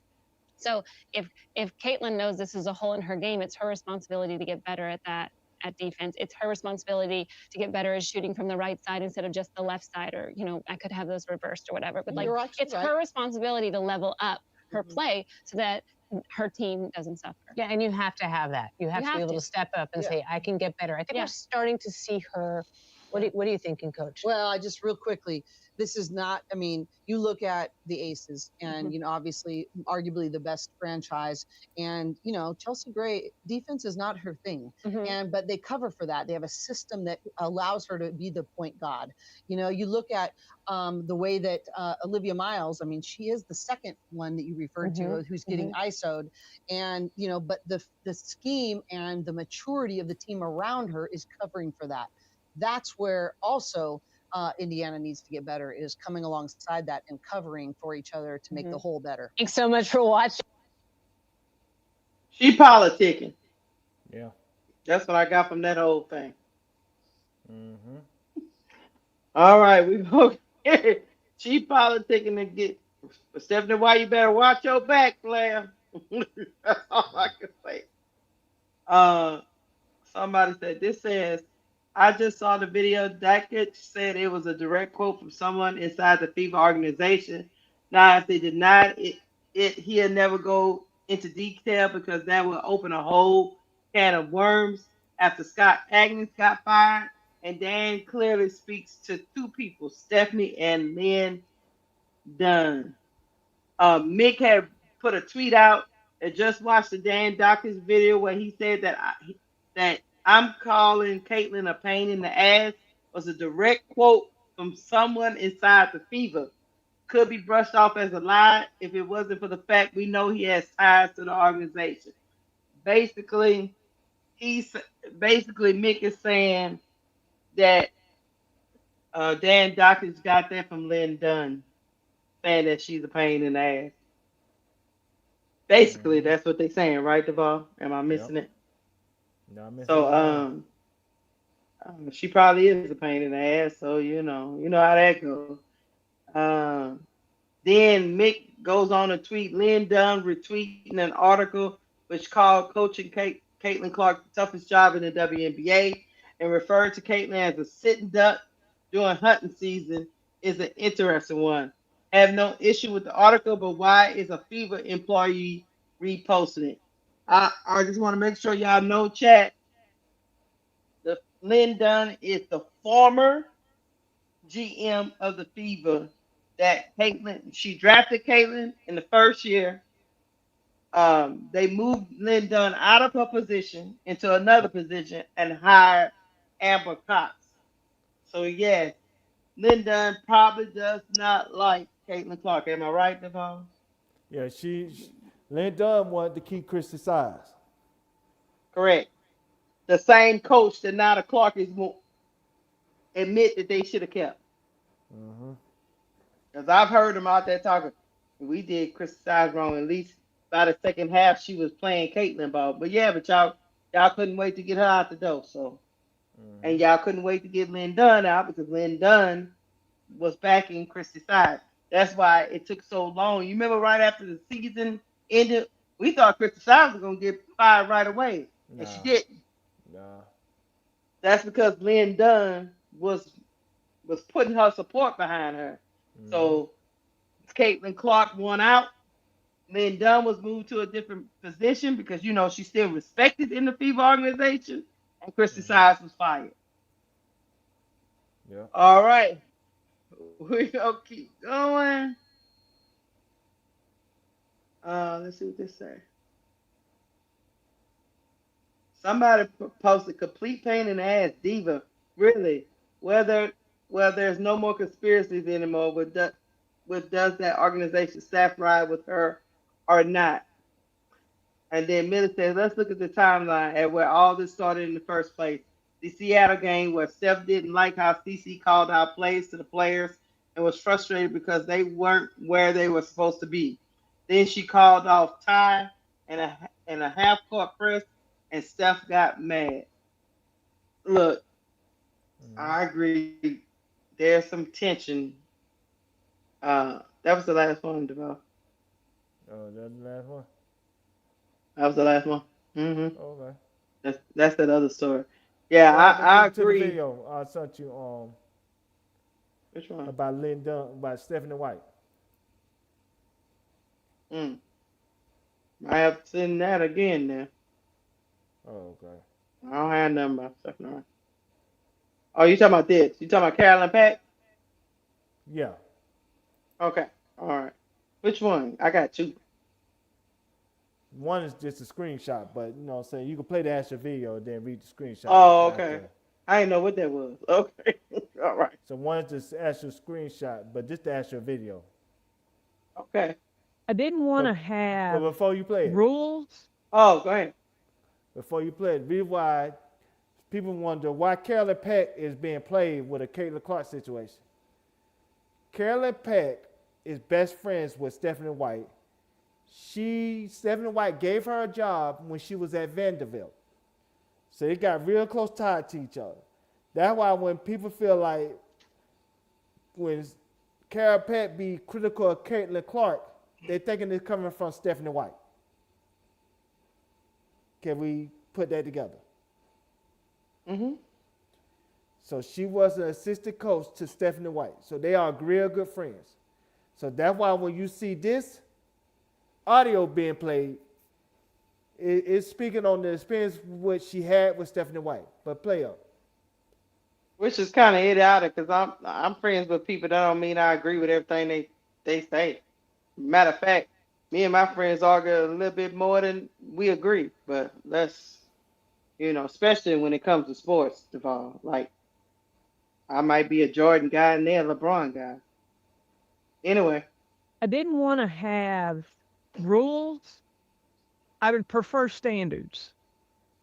And because when you put yourself in with rules, then it's cut and dry, hard, and every Mm. situation has different aspects to it. But if there's a standard that you set of accountability, like with in coaching college, we had a goal of a GPA. Mm-hmm. So that's the standard. And so everybody, had to be willing to put their best foot forward.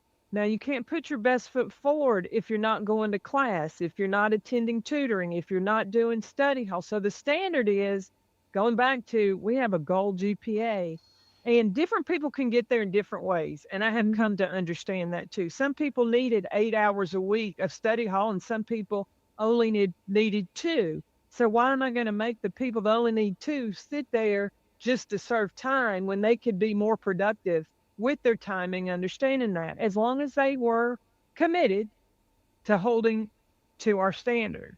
Mm-hmm. Mm. Okay. Now you can play the screen. Now you can play the screenshot and what it said Mm. underneath that. The next Uh, this right here. Okay.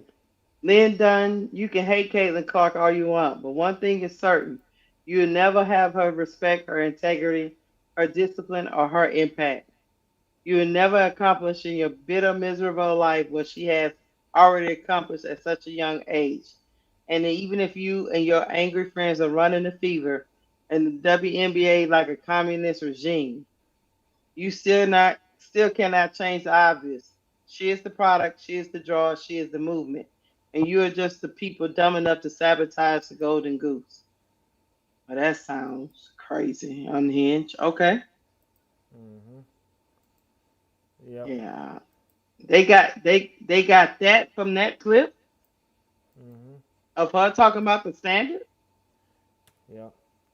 You could read well I sent it to you Instagram. You can post that as well. That's cause that Yeah, part of the something Caitlin wrong with Clark them. thing. I don't get it. Yeah, they look Like special. They you don't know they they don't special. want standards. Yeah, I don't get it. I am really at a loss for words. I don't get it. Every organization has standards. Every school, every workplace you go to. I mean, the world got standards. The United States have standards. I mean, I go out my door and drive. The standard is 25 miles an hour, Javon, through the neighborhood. Mm-hmm. You don't adhere to that standard. Here come them people. Let me stop. Yeah. Tickets everywhere. Right. Here come them people. They like, Keisha? You like, y'all ain't had to do me like that. Okay, this says Lynn Dunn retweeting. Oh, I think it's the same thing, ain't it?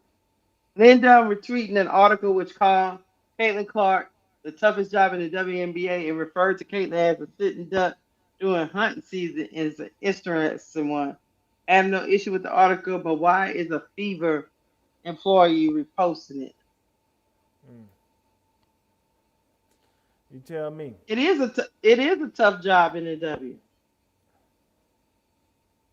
We did a video Mm-hmm. about this. It's a tough job to coach a superstar. Yeah. What's where's the lie? I guess it's a tough job coaching her, especially when her fans are like very, very, very, very, very,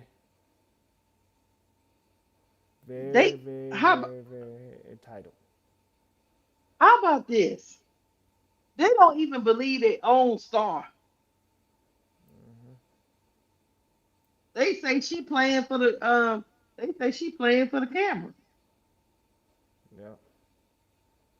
That they making her do it like they didn't slip something in her coffee. You know how that go. they You know how that go. I'm telling you. they they say what's that movie? Body snatchers. They say somebody they done put somebody in her body and operating it. That's why she getting up there telling them. They say that's not her. So what is the same thing with in our political world? What do you do with people that don't live in reality? Mm. what can you do when you're? You're I just as mean, good as mine. I'm gonna play one thing and then we gonna get off this right here. But they don't believe this chick. This what the chick said. Now I didn't say it yet. The chick say she tired of y'all. Now she might be. She might want a fresh start in LA. I don't know. But I'm just telling you, she tired of y'all, Clarkies. And just how important, kind of just for morale in a way, was it to have a complete game like this, especially after the 2 games last weekend? I'm gonna say this in the nicest way possible, but hopefully it makes a lot of people just be quiet. Like, and I know there's always gonna be conversation, and I totally respect that, and I always understand that. But the world is like, the sky's not falling. Like, and that's a special part about being in the position that, obviously I'm in and this organization is in. Like, there's always going to be people that analyze every single thing that we do, and we would never change that. But, I think people always, make up stories about, where our locker room is or what my teammates think or what I think or what our coaches think. But this group is connected, and, we hadn't been playing our best basketball. And even though we played it for one game tonight, that doesn't mean we are where we want to be. But it also shows what we're capable of and what we can do. And I think it spoke a lot to the character of the people that we have on our team, the people we have in the locker room. And, it could be one of those where everybody comes out and is just still mad from the way we played or, thinking about themselves. But that wasn't the case at all. You saw how selfless everybody is on this team and wanted to give for each other. So just proud of the group. When we played that Whitlock video, what did he say? KTV. He said it was boring to him. Yeah. That this is the way they're gonna play. What's boring about them winning? What you do with a fan base like that, Duvall? They want to win a certain way. They don't even care if they lose, as long as she played the way that she plays. So even if LA is in the works, as the conspiracy theorists say, right? Do you think do you think the LA community gonna be able to deal with this foolishness? Do you think the city of LA want to just win a certain way, or do they want to win championships in LA? Do you think Magic Johnson and all them that's associated with the Sparks want to just have a dog and pony show, or do they want to win chips? I would think they want to win chips, but you don't know these days. But I'm just telling you, those fans, they got a lot to do in LA.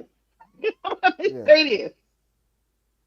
And if your team ain't consistently winning toward a goal, they are uninterested. It's like being in, if they had a W team in Miami, they got too much shit to do in Miami to be walking around, running around, watching the dog and pony show every night. That's true. We need to be winning something. Mm-hmm.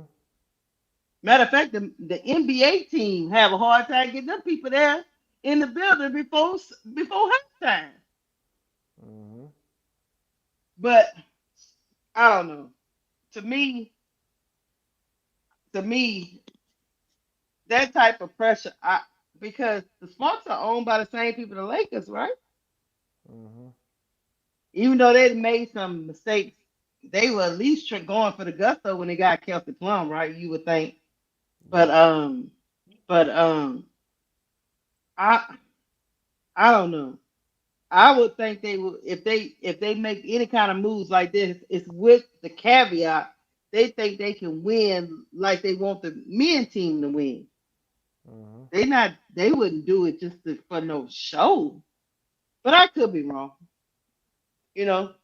Maybe somebody just want to watch somebody shoot logo threes and not win no games. Maybe I'm wrong. Yeah. I don't know. I would say this. It sounds familiar, right? Mm-hmm. All this stuff that you're hearing about Caitlin, don't sound like how Chicago would do an Angel. Sound very familiar. The hit pieces now all of a sudden coming out. They smell the name before they kick out the door. I'm telling you, it sounded familiar. So there's something. So Do you there's. think they would trade her in the middle of the night? Oh, Jesus. I hope not, but I think it could be after this season. It could be after this season. Well, I I guess my reasoning for it is different than yours. I can see it happening because they might want their franchise back. Yeah. The Fever might want their franchise back. They don't want to be known as a racist fan base. They don't want to be known as a conspiracy theory fan base. Yeah. They don't want to be known as not having their success rooted in basketball. Instead, it's rooted in hatred. I don't know what this, huh? Hatred. Yeah, they don't want to be known. The original Fever fans probably don't want to be known for that. I could be wrong. They might. I mean, Whitlock might be on to something. They might be ready to hit the reset button. She might be. She also herself. She might. Because it seems like to me, you just listen to her. She tired of it, man. Yeah. I mean, they don't even believe her. So she didn't let this thing get so bad.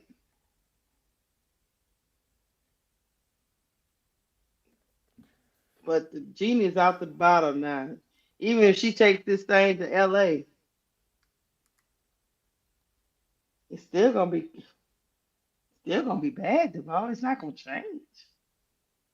Because the way it started, my mama always say the way you start is usually how you finish. Yep. So the way it started with those people, and those people are gonna come to that new franchise, and they're gonna be okay for a couple of games. And if she doesn't play the way they want her to play, regardless of her needing to win games, it's gonna be the same thing over again. And then the Sparks, and they just can't get right. So they're gonna move on. I guess they're gonna move on from Kelsey Plum and the Kelsey Plum experience, right? Because you think Kelsey Plum staying? But her and Kelsey Plum are good friends, so that could be worked out. You sure that ain't PR? Could be. Because she I ain't got no mean, other friends on the team. I'm gonna be honest with you. I'm just telling you, just because I'm nice to you on the team don't mean we friends. Yeah. Maybe I just felt sorry for you, bro. Could be. Cause I ain't never seen Kelsey Plum with this chick outside of that. That's true.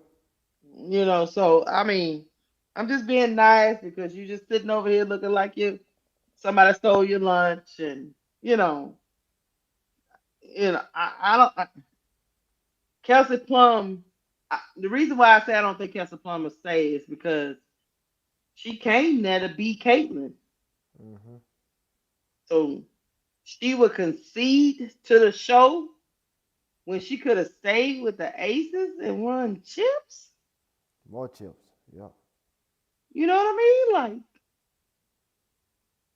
I don't know, Kelsey. I don't know if Kelsey Plum, because Kelsey Plum understands that she's gonna come to a forefront in her career too.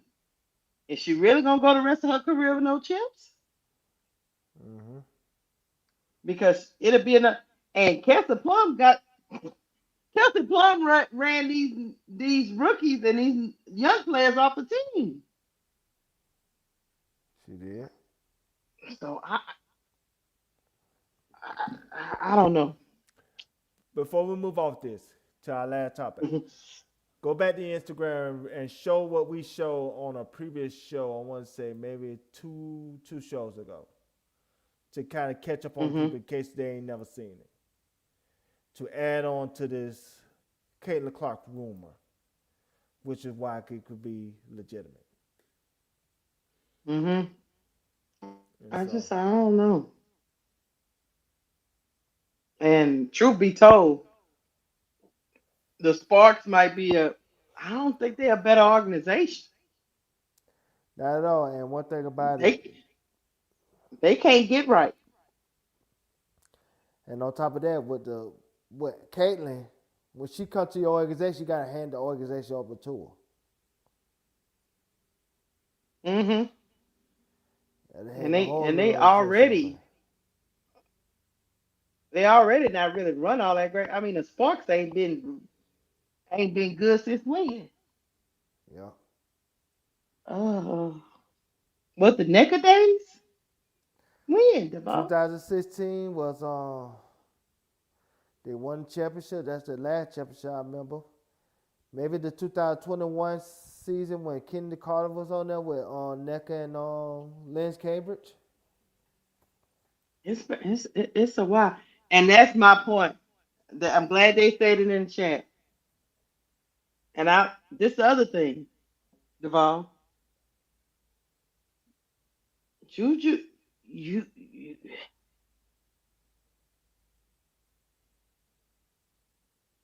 you you gonna act like Juju not coming? You think she'll end up in LA? You think they're gonna rig it for so Juju could be in LA? That's what I would do. Mm. But that's just especially it now. We don't know how Juju gonna be after she come back from her injury. But if she come back from her injury and she's straight, Mm-hmm. why the hell would I send Juju across?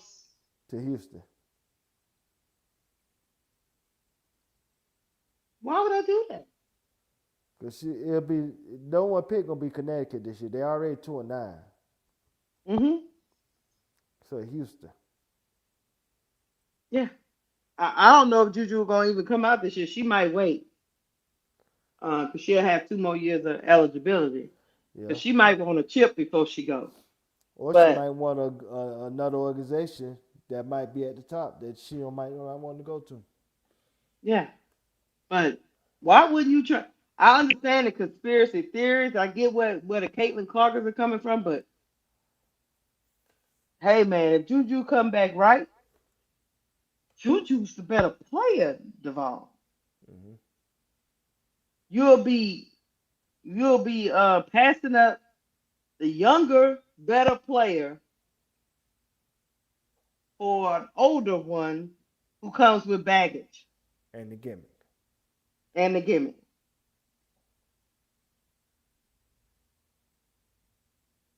You tell me. Because that's why I brought up the community of LA. Mm-hmm. They want chips. Now, they might not get them, but that's what they want. Mm-hmm. They don't want, I mean, that's why they ain't really fully LeBron. They like, yeah, we want players that's, you know, that's Mm-hmm. about that chip action. Yeah. So, anyway, let me read Be- this. Um, okay, so this is from chat on a conversation I had a bit ago. Enjoy the ride, everyone. I got a phone call from a friend on May 18th who works close with the Indiana Fever front office in Cambridge.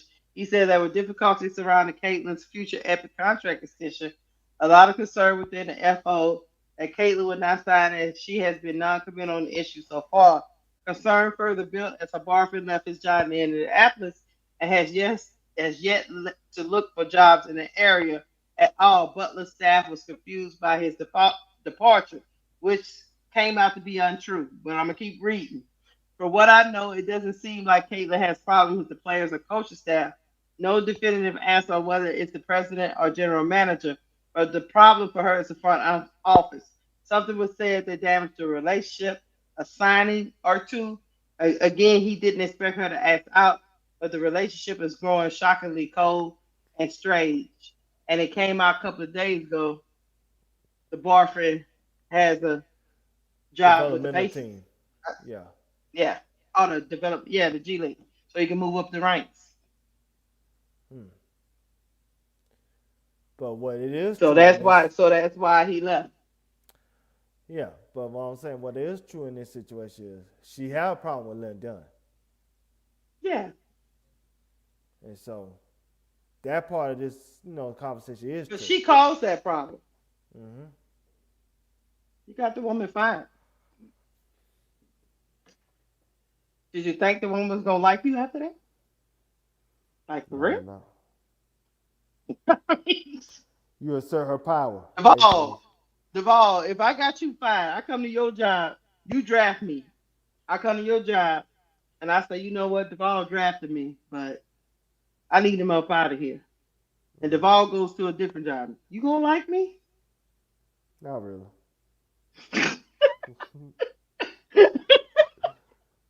I Let's know just we be honest. cool, but are we gonna be that cool? Like you gonna be?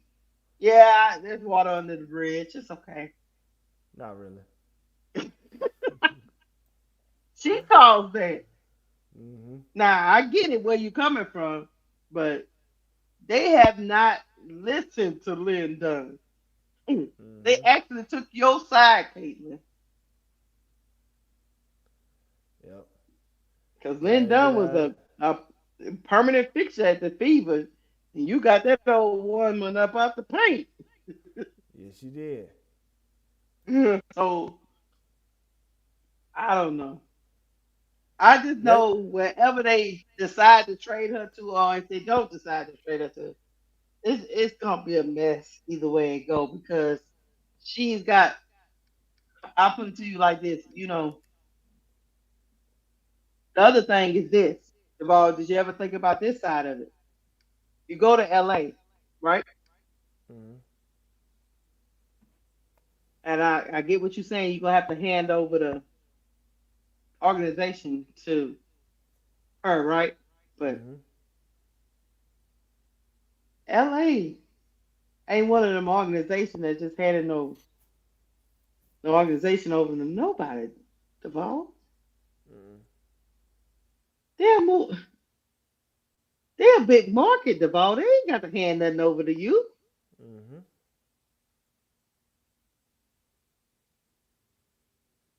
They'll bring you in and spit you back out. Now they'll say all the right things. Look at they said all the right things to LeBron. But he Mm-hmm. don't run the Lakers organization. They put up with him. They don't want him to leave. Mm-hmm. But he don't have it. He don't.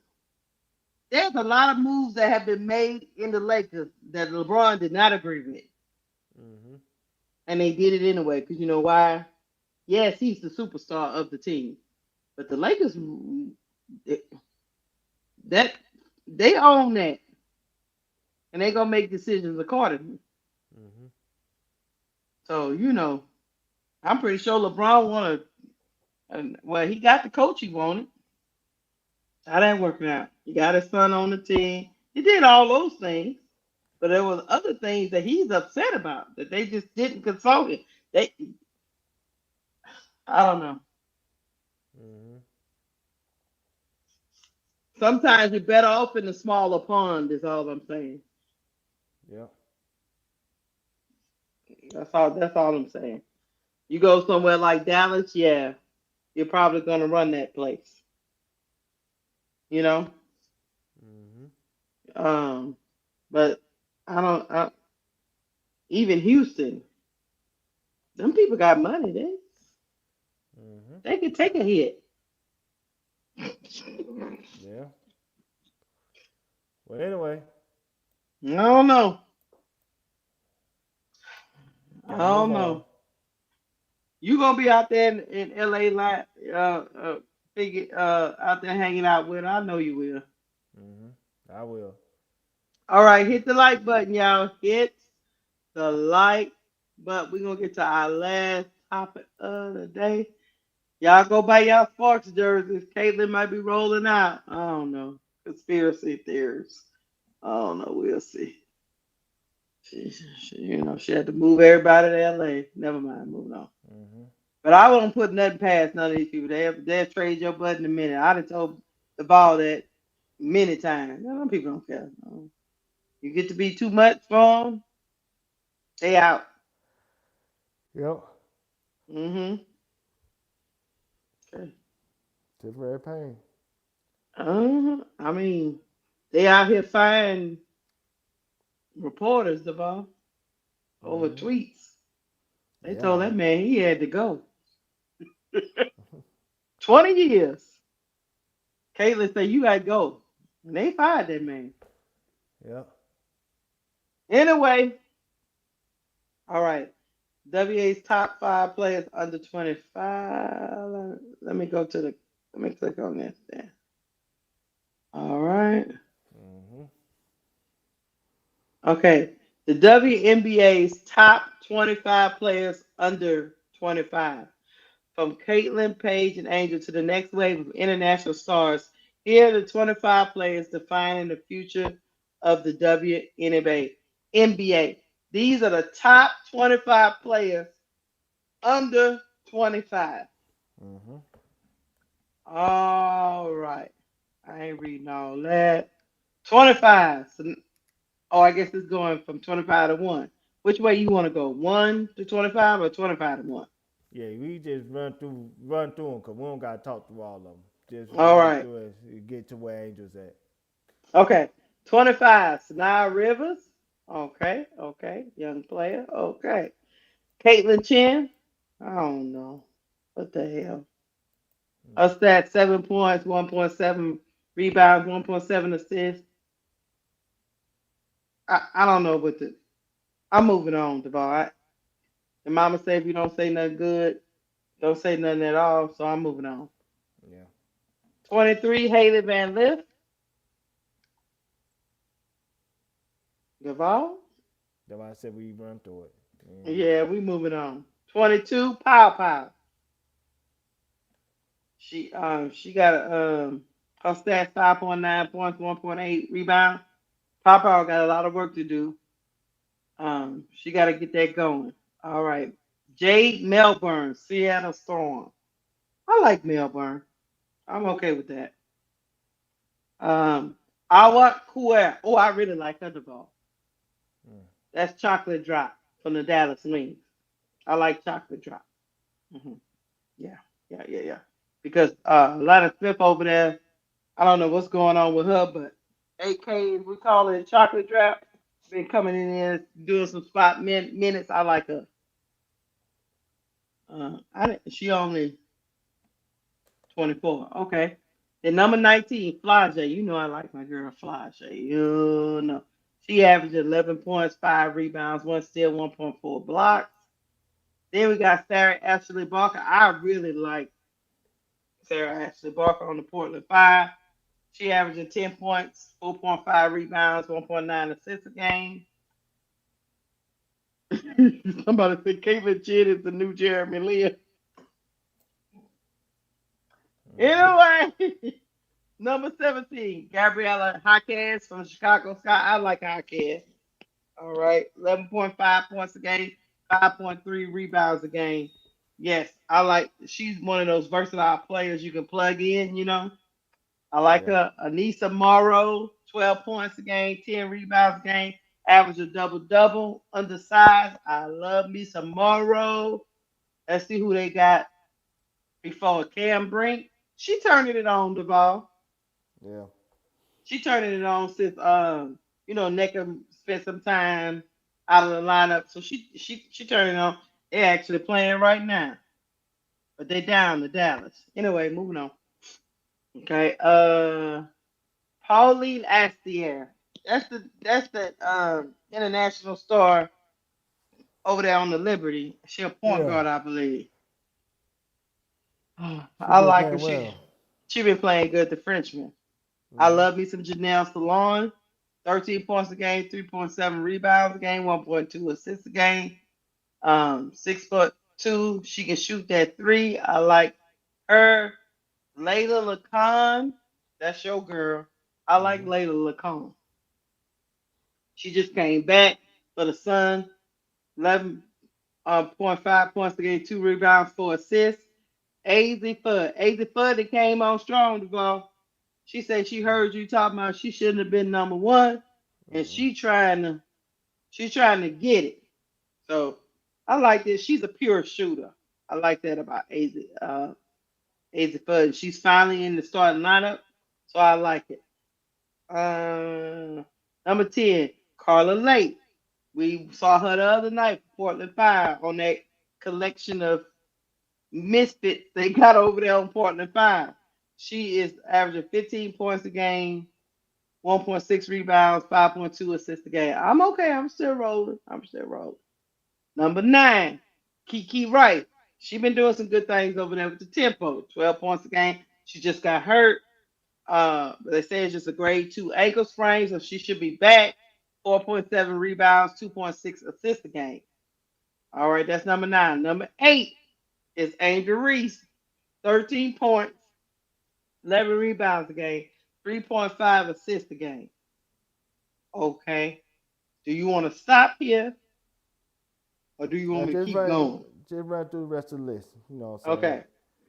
Sonia Citron. 17 points a game, 3 rebounds a game, 2.9 assists a game. So they saying Citron. Okay. Olivia Miles. 8 points a game, 6 assists a game, 5 rebounds a game. Well, Olivia Miles is on a tear coming out. Now I don't know if she ever gonna come off this high, but she is real high right now. She's her field goal percentage is 50%. She balling over there. Dominique Malonga,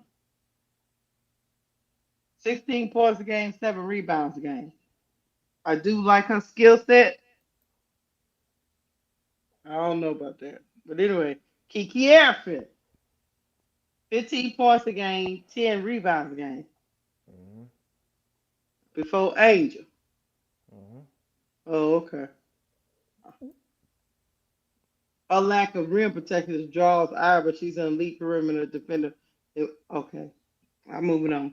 Number 3, Aaliyah Boston, 15.9 points a game, 7 rebounds a game. Okay, AB.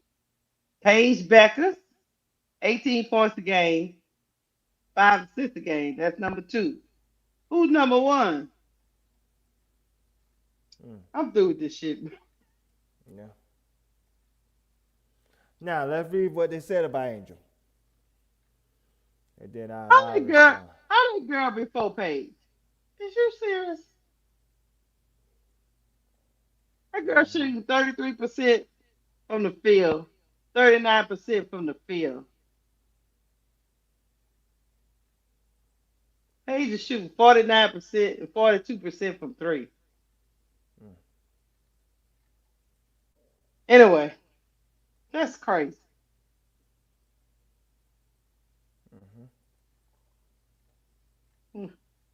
That who wrote this? You finna find out. Okay. Read what it said about Angel. Okay, Reese, who reliably anchors the number 2 defense in the league and continues to put up historic rebounding figures, is taking a step back and take a step forward on offense this season. As the fourth-ish option in Carl Smeckel's 5-out offense, Reese has been hanging out on the perimeter more, building her shooting range and facing up more. Her average shot distance has increased to 5.5 feet away from the rim, the farthest of her career. Factor that in with her playing out of position at the center until Breon Jones returns, and she's had a clunky offensive start, full of turnovers, missed shots, and uncomfortable but likely necessary growing pains. Reese has undeniable court warping gifts on defense and one of the best motors I've ever seen. But growing her offensive game will make her a far less complicated player to build around.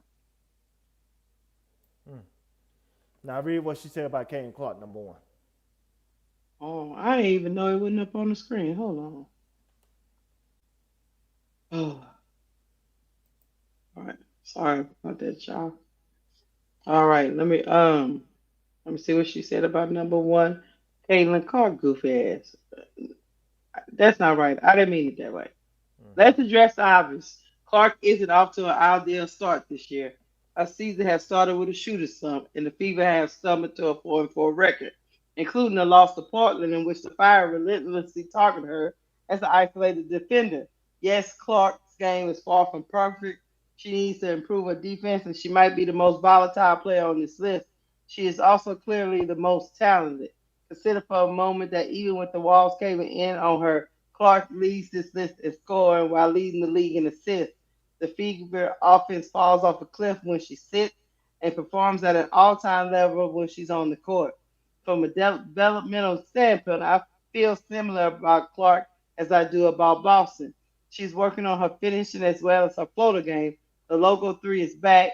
The playmaking is top three in the world. We just haven't seen her put it together consistently this season yet. And how the hell is she number one? See? Okay. Now I want you Go to have ahead. this. That's why some of these reporters lose their credibility. Then how is she number one? Because this list was based on what's going on right now, right? Yeah. Tell me who the name of this article. This author of this article. Is it at the bottom? Yeah, Okay, yeah. Sarit Sohi. That Chun-Li looking bitch. I'm finna get her. Cause this bitch is stupid. Fuck this. Nah, you got my other video on her. Cause we finna know who the fuck she is today. This is Michelle looking ass helper. She's helper. Chat. Let me tell you who she is. She is a Caitlin Clark stan with a accredited credential as a journalist. This is the reason why journalists credentials should be revoked, and it should be based on year by year basis because they don't have no objectivity.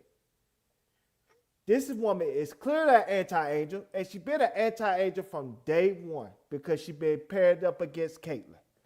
You know how I know that? Pull up the clip I had.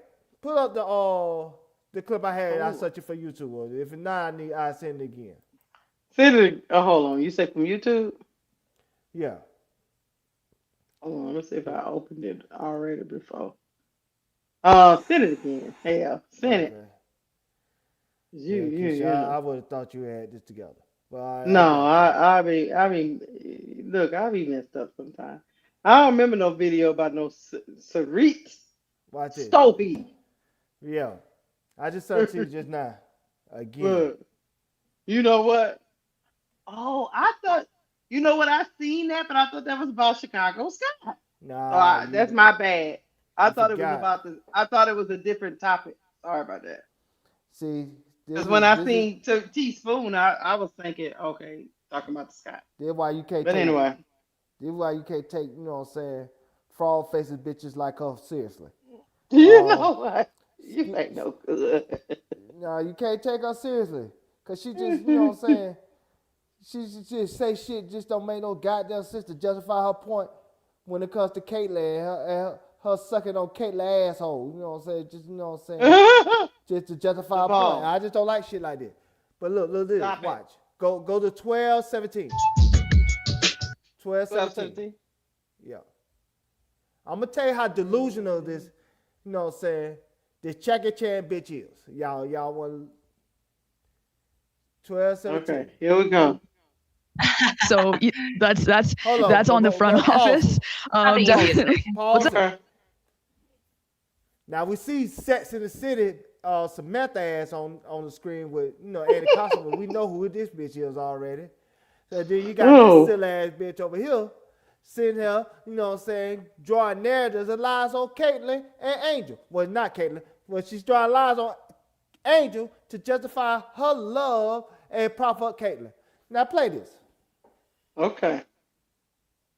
That I said no, it's not the easiest thing. No, it's not the easiest thing. They definitely this is a team that lacks both spacing and playmaking, which doesn't, serve a player like Cardoso, who I do think is like offensively the future of this team. But, there was a lot of criticism this year too of like, the favoring of Angel Reese on offense, like the double chasing, which, frankly, like it is a very toxic conversation. So I think sometimes we get a little bit protective and defensive. It's true. It was happening. Like you could see it. Like, like there were other teams that were helping facilitate it. There was one game against Vegas before the break where it was right before the break where, like Kennedy Carter ties her career high with like minutes left to go in the game. She is incredible in the clutch in general. And the ball should have been in her hands and it wasn't. And it just immediately started diverting its way to Angel Reese, and Angel Reese finishes with a double-double. Those things were happening. And they happen in the NBA too, like Russell Westbrook. Like these things happen across sports. Pause this shit. But yeah, I guess like shit.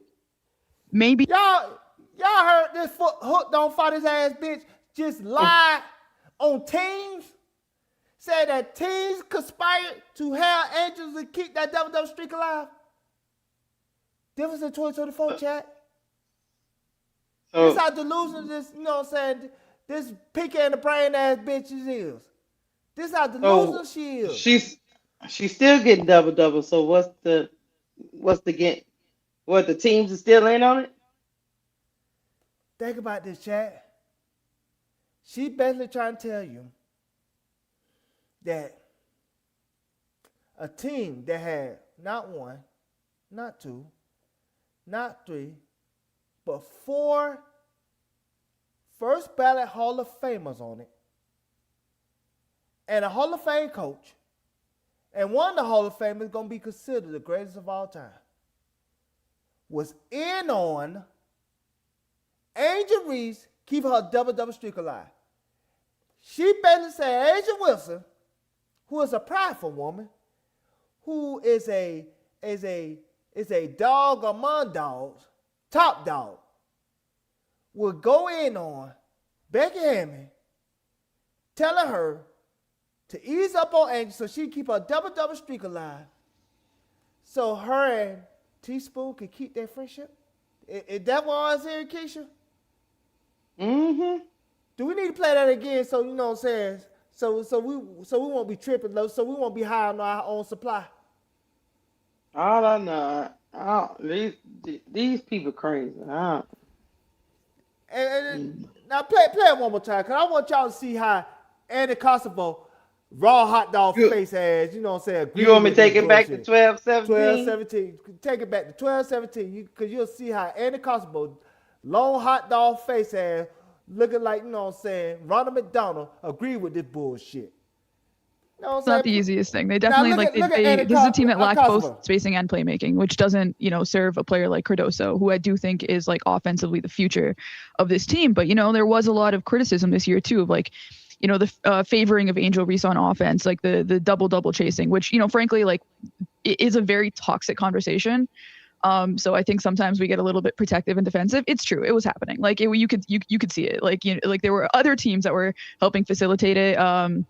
There was one game against Vegas before the break where it was right before the break where, like Kennedy Carter ties her career high with like minutes left to go in the game. She is incredible in the clutch in general. And the ball should have been in her hands and it wasn't. And it just immediately started diverting its way to Angel Reese, and Angel Reese finishes with a double-double. Those things were happening. And they happen in the NBA too, like Russell Westbrook. Like these things happen across sports. But yeah, I guess like maybe it was like maybe that's like sort of like the This is why journalism is dead. You see how she just blatantly lied on that woman like that? First of all, let's talk about the game in question, that Vegas game. Mm-hmm. Kennedy Carter had a great game that game. She had 34 points. Angel got the double-double because she got the game-winning shot. Remember, Kennedy drove to the lane. She did a floater and jumped and hit off the top part of the rim. And Angel came back and tipped it in. And that gave them the lead. And then they got a defensive play. And somebody threw the ball to Angel and they had fouled Angel, so Angel went to the line. So that teaspoon fault?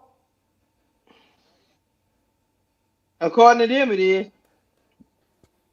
You see what I'm saying? You see how this is women like her that they got accredited journalism credentials. They get to shape narratives to the masses to support their favorite player. Y'all see, she the same woman that wrote that article. Y'all seen what she said about Angel. And you know what's so funny? Why Camilla ain't on this list if Camilla was the offensive future? Did she say that? Yeah, she said Camila Cardoso was the offensive future, but when she wrote her article, she didn't have Camila Cardoso, because it's supposed to be 25 and under, right? Yeah. How old is Camilla? How old is Camilla? I know she ain't got down 26. Now Camilla might look old. She's 25. Huh? And she wasn't even listed. She did not list Camila Cardoso. Not only that. Yes. Not only that, No. Keisha. Not only that, Keisha. Let me tell you something else. For Camilla to be this offensive future, why they trying to trade her now? Ain't Chicago talking about is put up a shut up Camilla? That's what they saying.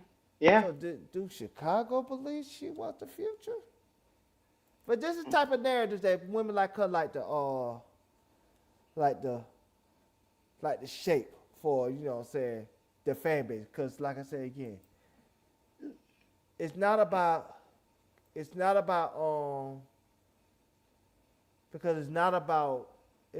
journalism integrity. At this point, it's about money. What can make me the most money? What can get me the most clicks? Being Team Caitlin Clark will get you more clicks than being Team Angel Reese. And that's what they bank on. Even that means putting out false and you know what I'm saying, diabolical information just to feed their fan base to make them feel good about their favorite player. This shit is unreal. I mean, it's literally, Keisha, it's unreal.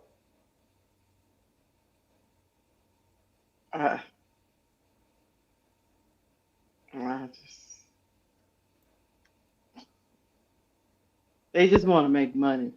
She put Angel on the list, but then she put an 8 on the list, but that's why journalistic integrity. That's why people don't believe that. Why you think we up here doing podcasts? Because people tired of listening to that fake shit. They know what their two eyes show them, and then the media gets up there and says something else. Because they pushing a narrative that they've been paid to push. And they try to make us think that we crazy. Like, look, even if you a Caitlin Clark fan and you like the way she plays, you know deep in your heart that Caitlin Clark is not better than a bunch of people on that list right now.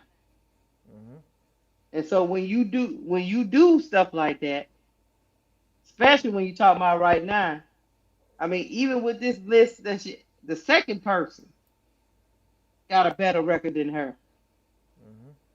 Paige team got a better record than her.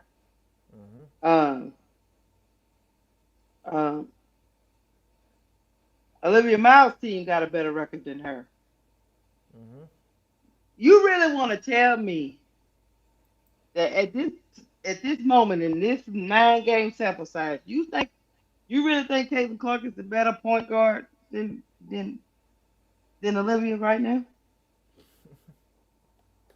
Like, just on this 9-game sample size, because that's what this list was about, right? Just in this 9-game sample size, you really wanted to lose yourself to thinking that?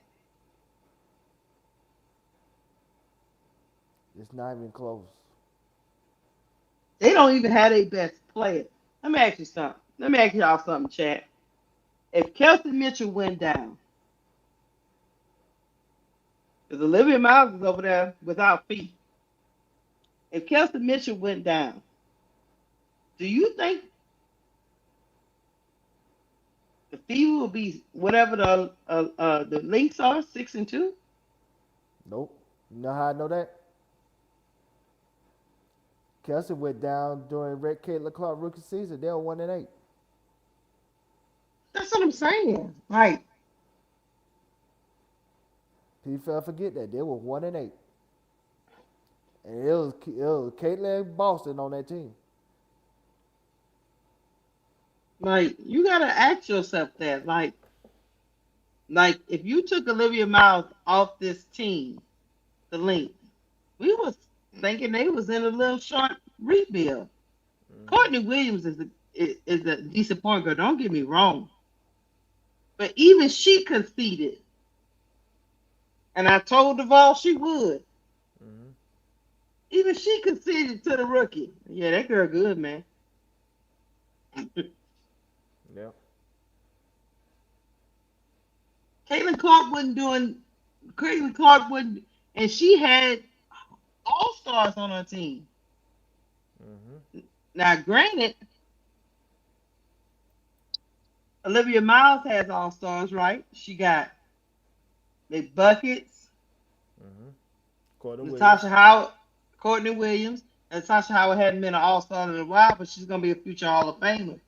Yep. But do you see the difference in the start for the Lynx versus the start for the Fever 2 years ago? Yep. Angel came into a situation where the team was gutted, so nothing was expected of that team. But Caitlin Clark didn't come into a bad situation. You said Angel team was gutted. Yeah. That team was overperforming, and then they gutted it some more. Yeah. But Caitlin Clark came to a team that had Kelsey Mitchell, Aaliyah Boston, Timmy was running around there, Erica Wheeler. All that stuff they talked about with Erica Wheeler. All she did is went somewhere else and look better.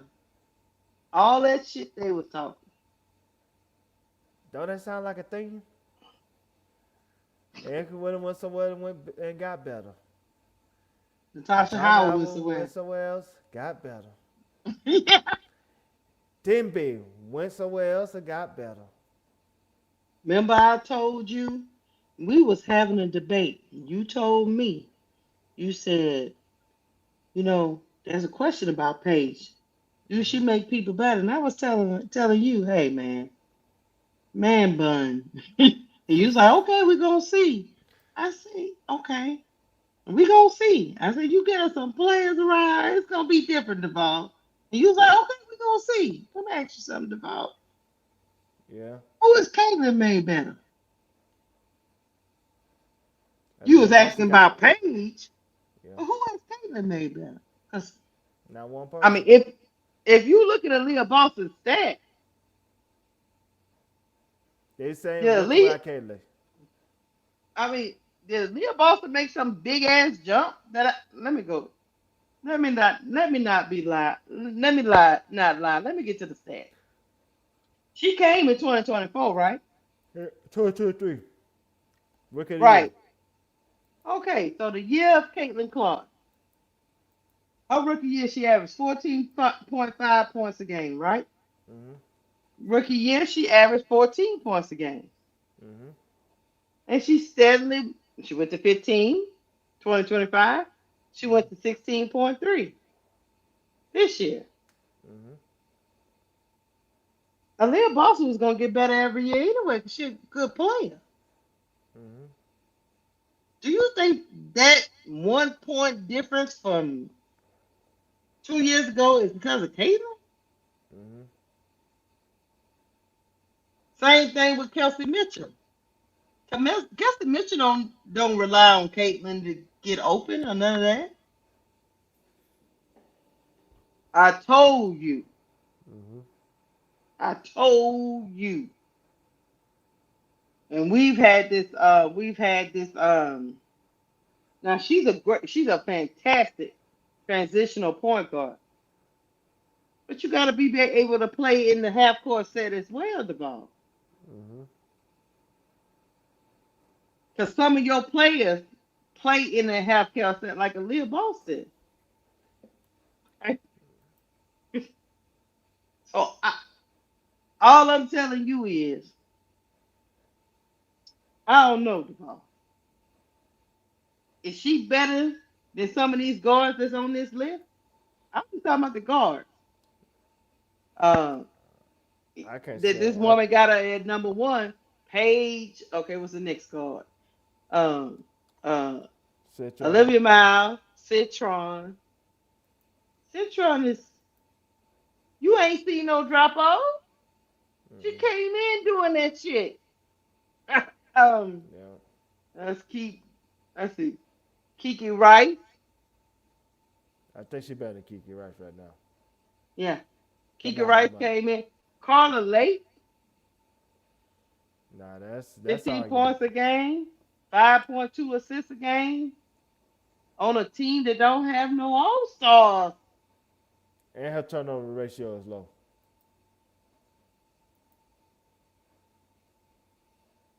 Uh, you know, there's Azy Fudd. Azy Fudd is a pure shooter. Not a, but she's still a guard. Yeah. A legitimate argument could be made that she's a better shooter than CC is from long range, mid range, and at the rim. But we're gonna keep going to the guards on it. I haven't really watched Astier in New York, so I can't really speak on her. But I mean, these now of course she's better than Pow Pow and Haley Van Lille and Caitlin Chinn. Ain't hard to do that. You know what I mean? Oh, it's like 25 and under. I don't know the ball. That's why the media. That's why people stop listening to them because they're not really. This is not rooted in basketball. They're not, and we're not even gonna talk about the turnovers Yeah.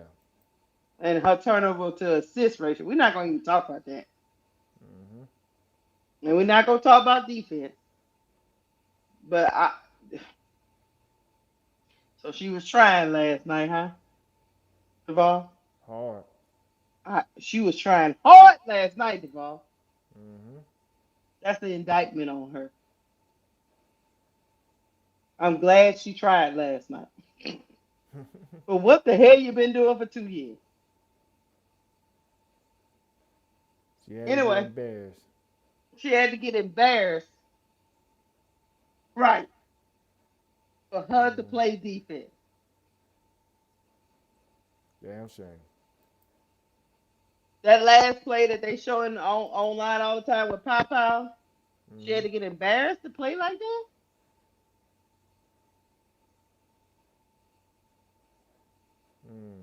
That's crazy, isn't it? That's crazy as hell. That is an indictment on you because your team, all they asked you to do was play team defense, and you wouldn't do it until you got embarrassed and the low light clips was going around. You wouldn't do it. You didn't want to do it. Right. So now, Caitlin, I'm gonna expect this every night. Oh, we gonna roast you Yeah. because just the same thing like we talk about Ryan Howard. Look, don't show me what you can do and then don't do it the next day and the day after that. Because then we're gonna start calling you what we call them, the ball. We can't give you the keys yet because you ain't consistent. You know. At least with Olivia Miles, I know what I'm gonna get every night. Yeah. Some of these guards, I don't know what I'm gonna get every night, Devon. I'll be looking like, what the hell? She don't feel like she want to play. What's going?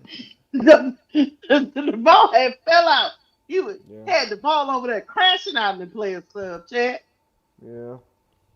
and people was out there talking about Ryan Howard can't. Y'all need to stop asking her. She can't get it in the. She can't go to the paint. That's a lie. Yes, she can. Mm-hmm. She might not want to. She might got a little of that CC in her. She better get that shit out of. There are sacrifices to be made to win, Duvall. You're gonna have to do stuff you don't want to do, like defend, Caitlin. So it is what it is. You love them journalists, right? Can I Yeah. take them off my screen yet? You take them off because this was so funny. Like even like Christine Brennan and all of these was like recognized and renowned journalists that said that had really Oh, they sold. the paycheck too good. Mm-hmm. So they sold for some coins. They did. Mm-hmm. Mm-hmm. Mm-hmm. And that's what crazy. Mm-hmm. Mm-hmm. Yeah. Mm-hmm. It's just like Yep. but that lady in particular, it just shows you how not to take this lady seriously because like I said again, this woman,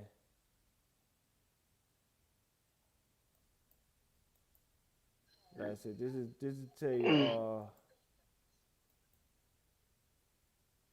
Well, like I said, Jeff wants said this is tell you how you could just not take somebody seriously.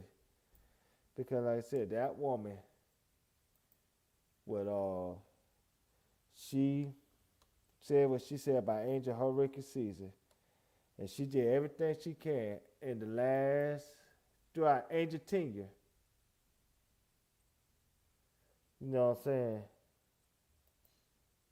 To to like dismiss or downplay,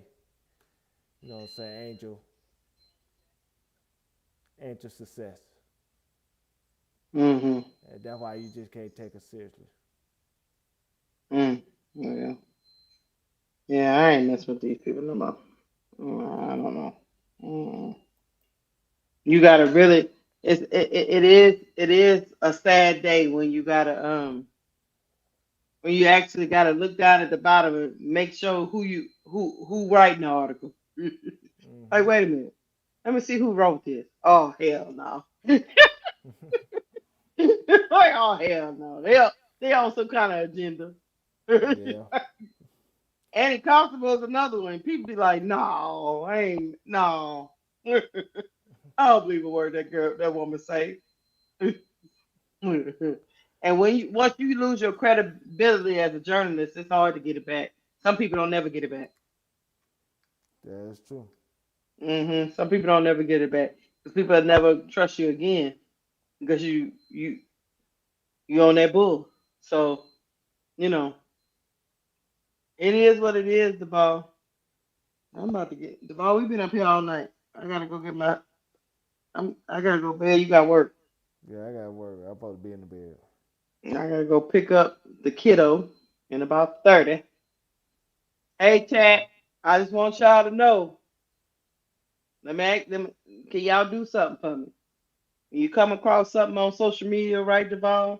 You come across something online. Before you run with it, find out where it came from. Mm-hmm. 'Cause there's a lot of narrative stuff out there. There's a lot of false stuff, and there's a lot of AI. So look at to that point, Devon. I don't know if you've seen it, but Mm-hmm. you know, what's the man name? Skip Bayless was around here tweeting that Stephanie White about to get fired. From a Fever fan account that known to like, what I'm saying, cite people. He believed it though and retweeted it and said, "Yeah, it's about to happen." Mm-hmm. And then he had to come back and say, "Oh, this information must be wrong." But still, she's not gonna she's not gonna make it too much longer, in my opinion. Damn. And then people was clowning him. Who who done tore off and lied to Skip?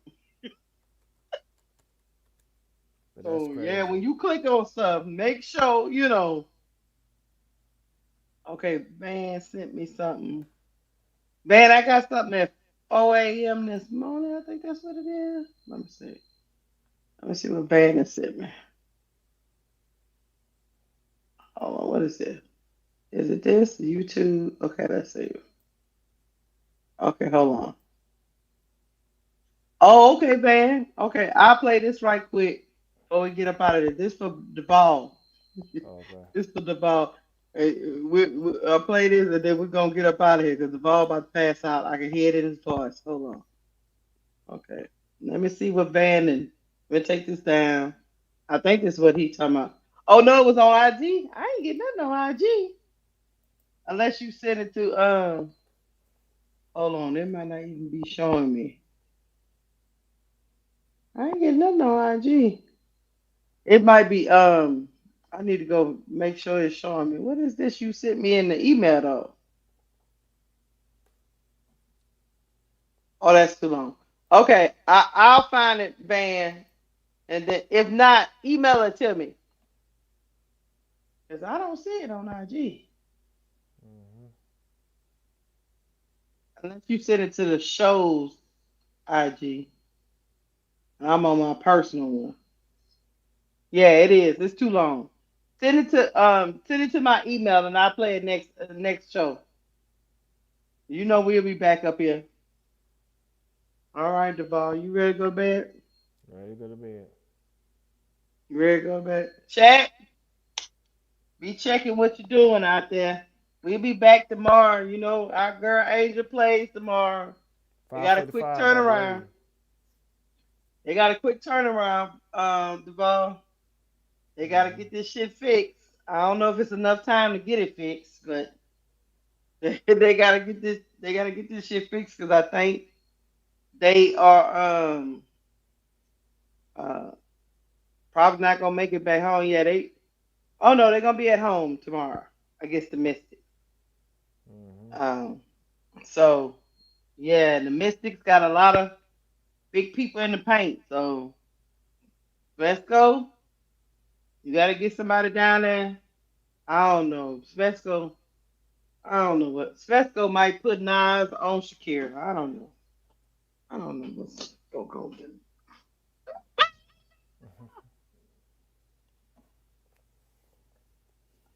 Yeah, you. But what do you do? Do you put knives on Kiki? I, I, I put Nas on secure. I okay. just, I just want Good luck with all. that. I know, I know she playing well. Yeah, good I luck just, with I just, that. I just like bearing Kiki every single time. I All just like right. Angela Berry every single time. I Uh-huh. just love, I love when she do it. Uh-huh. But it's Yeah. most likely gonna be Shakira Austin is averaging 17 points a game, 8.6 rebounds a game. yeah, she Mm-hmm. balling this season. Mm-hmm. And Hey, Kiki. So I just don't know. I don't know what you do.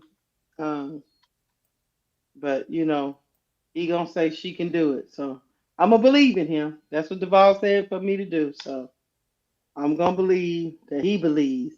But he well, gonna forget need Okada. He gonna need Okada out there quicker, faster, and I heard. before we get off here. I just Hmm. want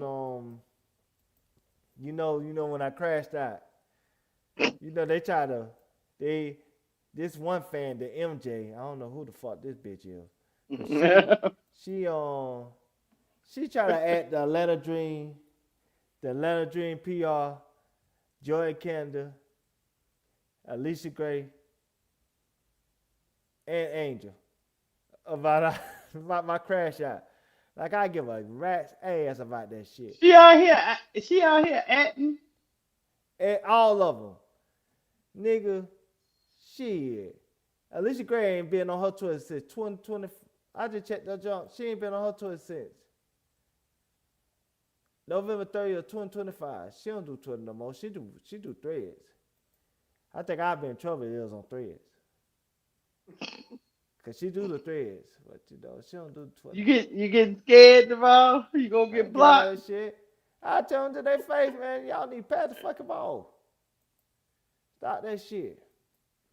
They play like I tell you, they play like they got them dialects in their eye when they have them temporary sunglasses after they go to the eye doctor. This we done got clipped. This thing up to 7.1K impressions. Yeah, they adding people. They'll be all right though.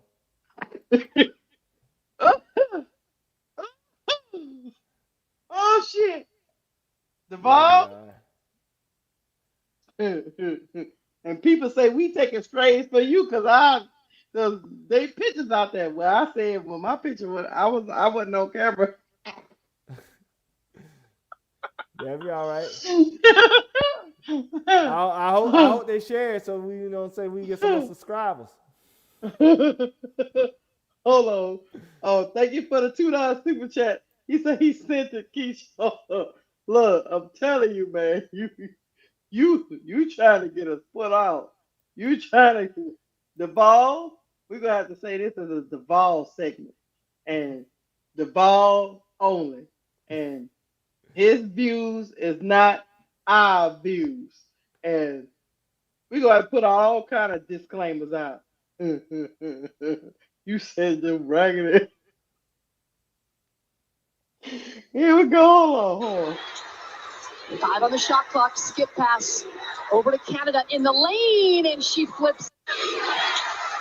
5 on the shot clock. Skip pass over to Canada in the lane, and she flips. 5 on the shot clock. Skip pass that little bit of over to Canada in the lane, and she flips. Devon? Man, that JJ Burrell on LeBron. You see how they do go? That's called let the lay. You couldn't throw it in that. You see what I mean, Keisha? Don't sit no more, man. You gonna make this man crash out again. Look at this shit, Keisha. How little that girl is. That Carletti.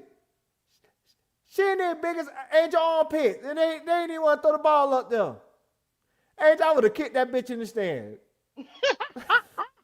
I would have took that ball, kicked that bitch in the stand, and walked off. You got like fucked up. You can't throw it the Angel with Carletti on her. Hilarious.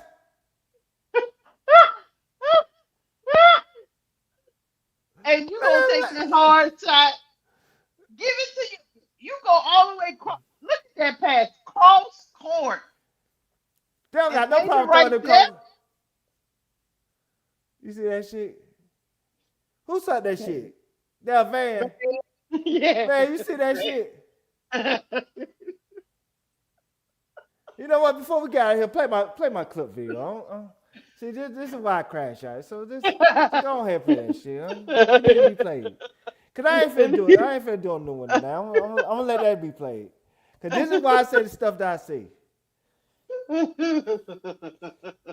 Now you got JJ Burrell on LeBron, and you got Carletti on Angel, and you pass that bitch over to the other side. Man, I'm playing it for you. Look, they clipped your boy when he was crashing out the other night. He was crashing real bad. I'm playing it for you, man. I told these heifers they need to meet the moment. Indiana played like it was game 7. Bro Claude almost choked. Those heifers need to meet the moment. Cause I told them I was gonna play like game 7. Indiana had a lot more to lose than the dream. This boy is and they played like this shit. You know what I'm saying? They played like last year's team with the limit booty, man. Fuck them, man. This shit ain't this shit don't make no sense. I thought we left that shit back last year. And Angel, I'm gonna tell you like this here. You miss Camilla. Fuck what you talking about. You miss Camilla. You know why you miss Camilla? Because you know what Camilla would have did? She would have gave the ball 3-4 times a game. That one thing Camilla would have did. That heifer Nas Hillman She played like she got them at the motherfucking circus with them horses that had the blinders over their motherfucking eyes. You don't pay for shit. Fuck her and Alicia Gray. God damn. Y'all motherfuckers. Y'all got a one-track motherfucking mind. Fuck that, man. Real man, One team. I know. They took your boy. They called him an Angel Reese fan. That's what they called him. And now he got 7,000 views over here from his clipping. Because he was crashing out the other night. Oh man, Circus. Now he might get us all blocked. Messing around with him. We'll be all right. Angel, though, it's still one team, one dream. And I'm over there talking about, and broke out like, really big kids. I said, one team, one dream. Hey, the crash out. I know I did that, chat. Yes, you were crashing out yesterday night. Yes, that was you. Oh, Lord. I was cruising through Twitter while Brooklyn was calling the Chicago Sky game. And I said, I know our graphics. I said, is that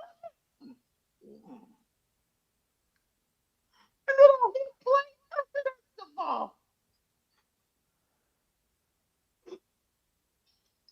Yeah, they got me. They got your ass. That's the ball. Oh. Anyway, chat.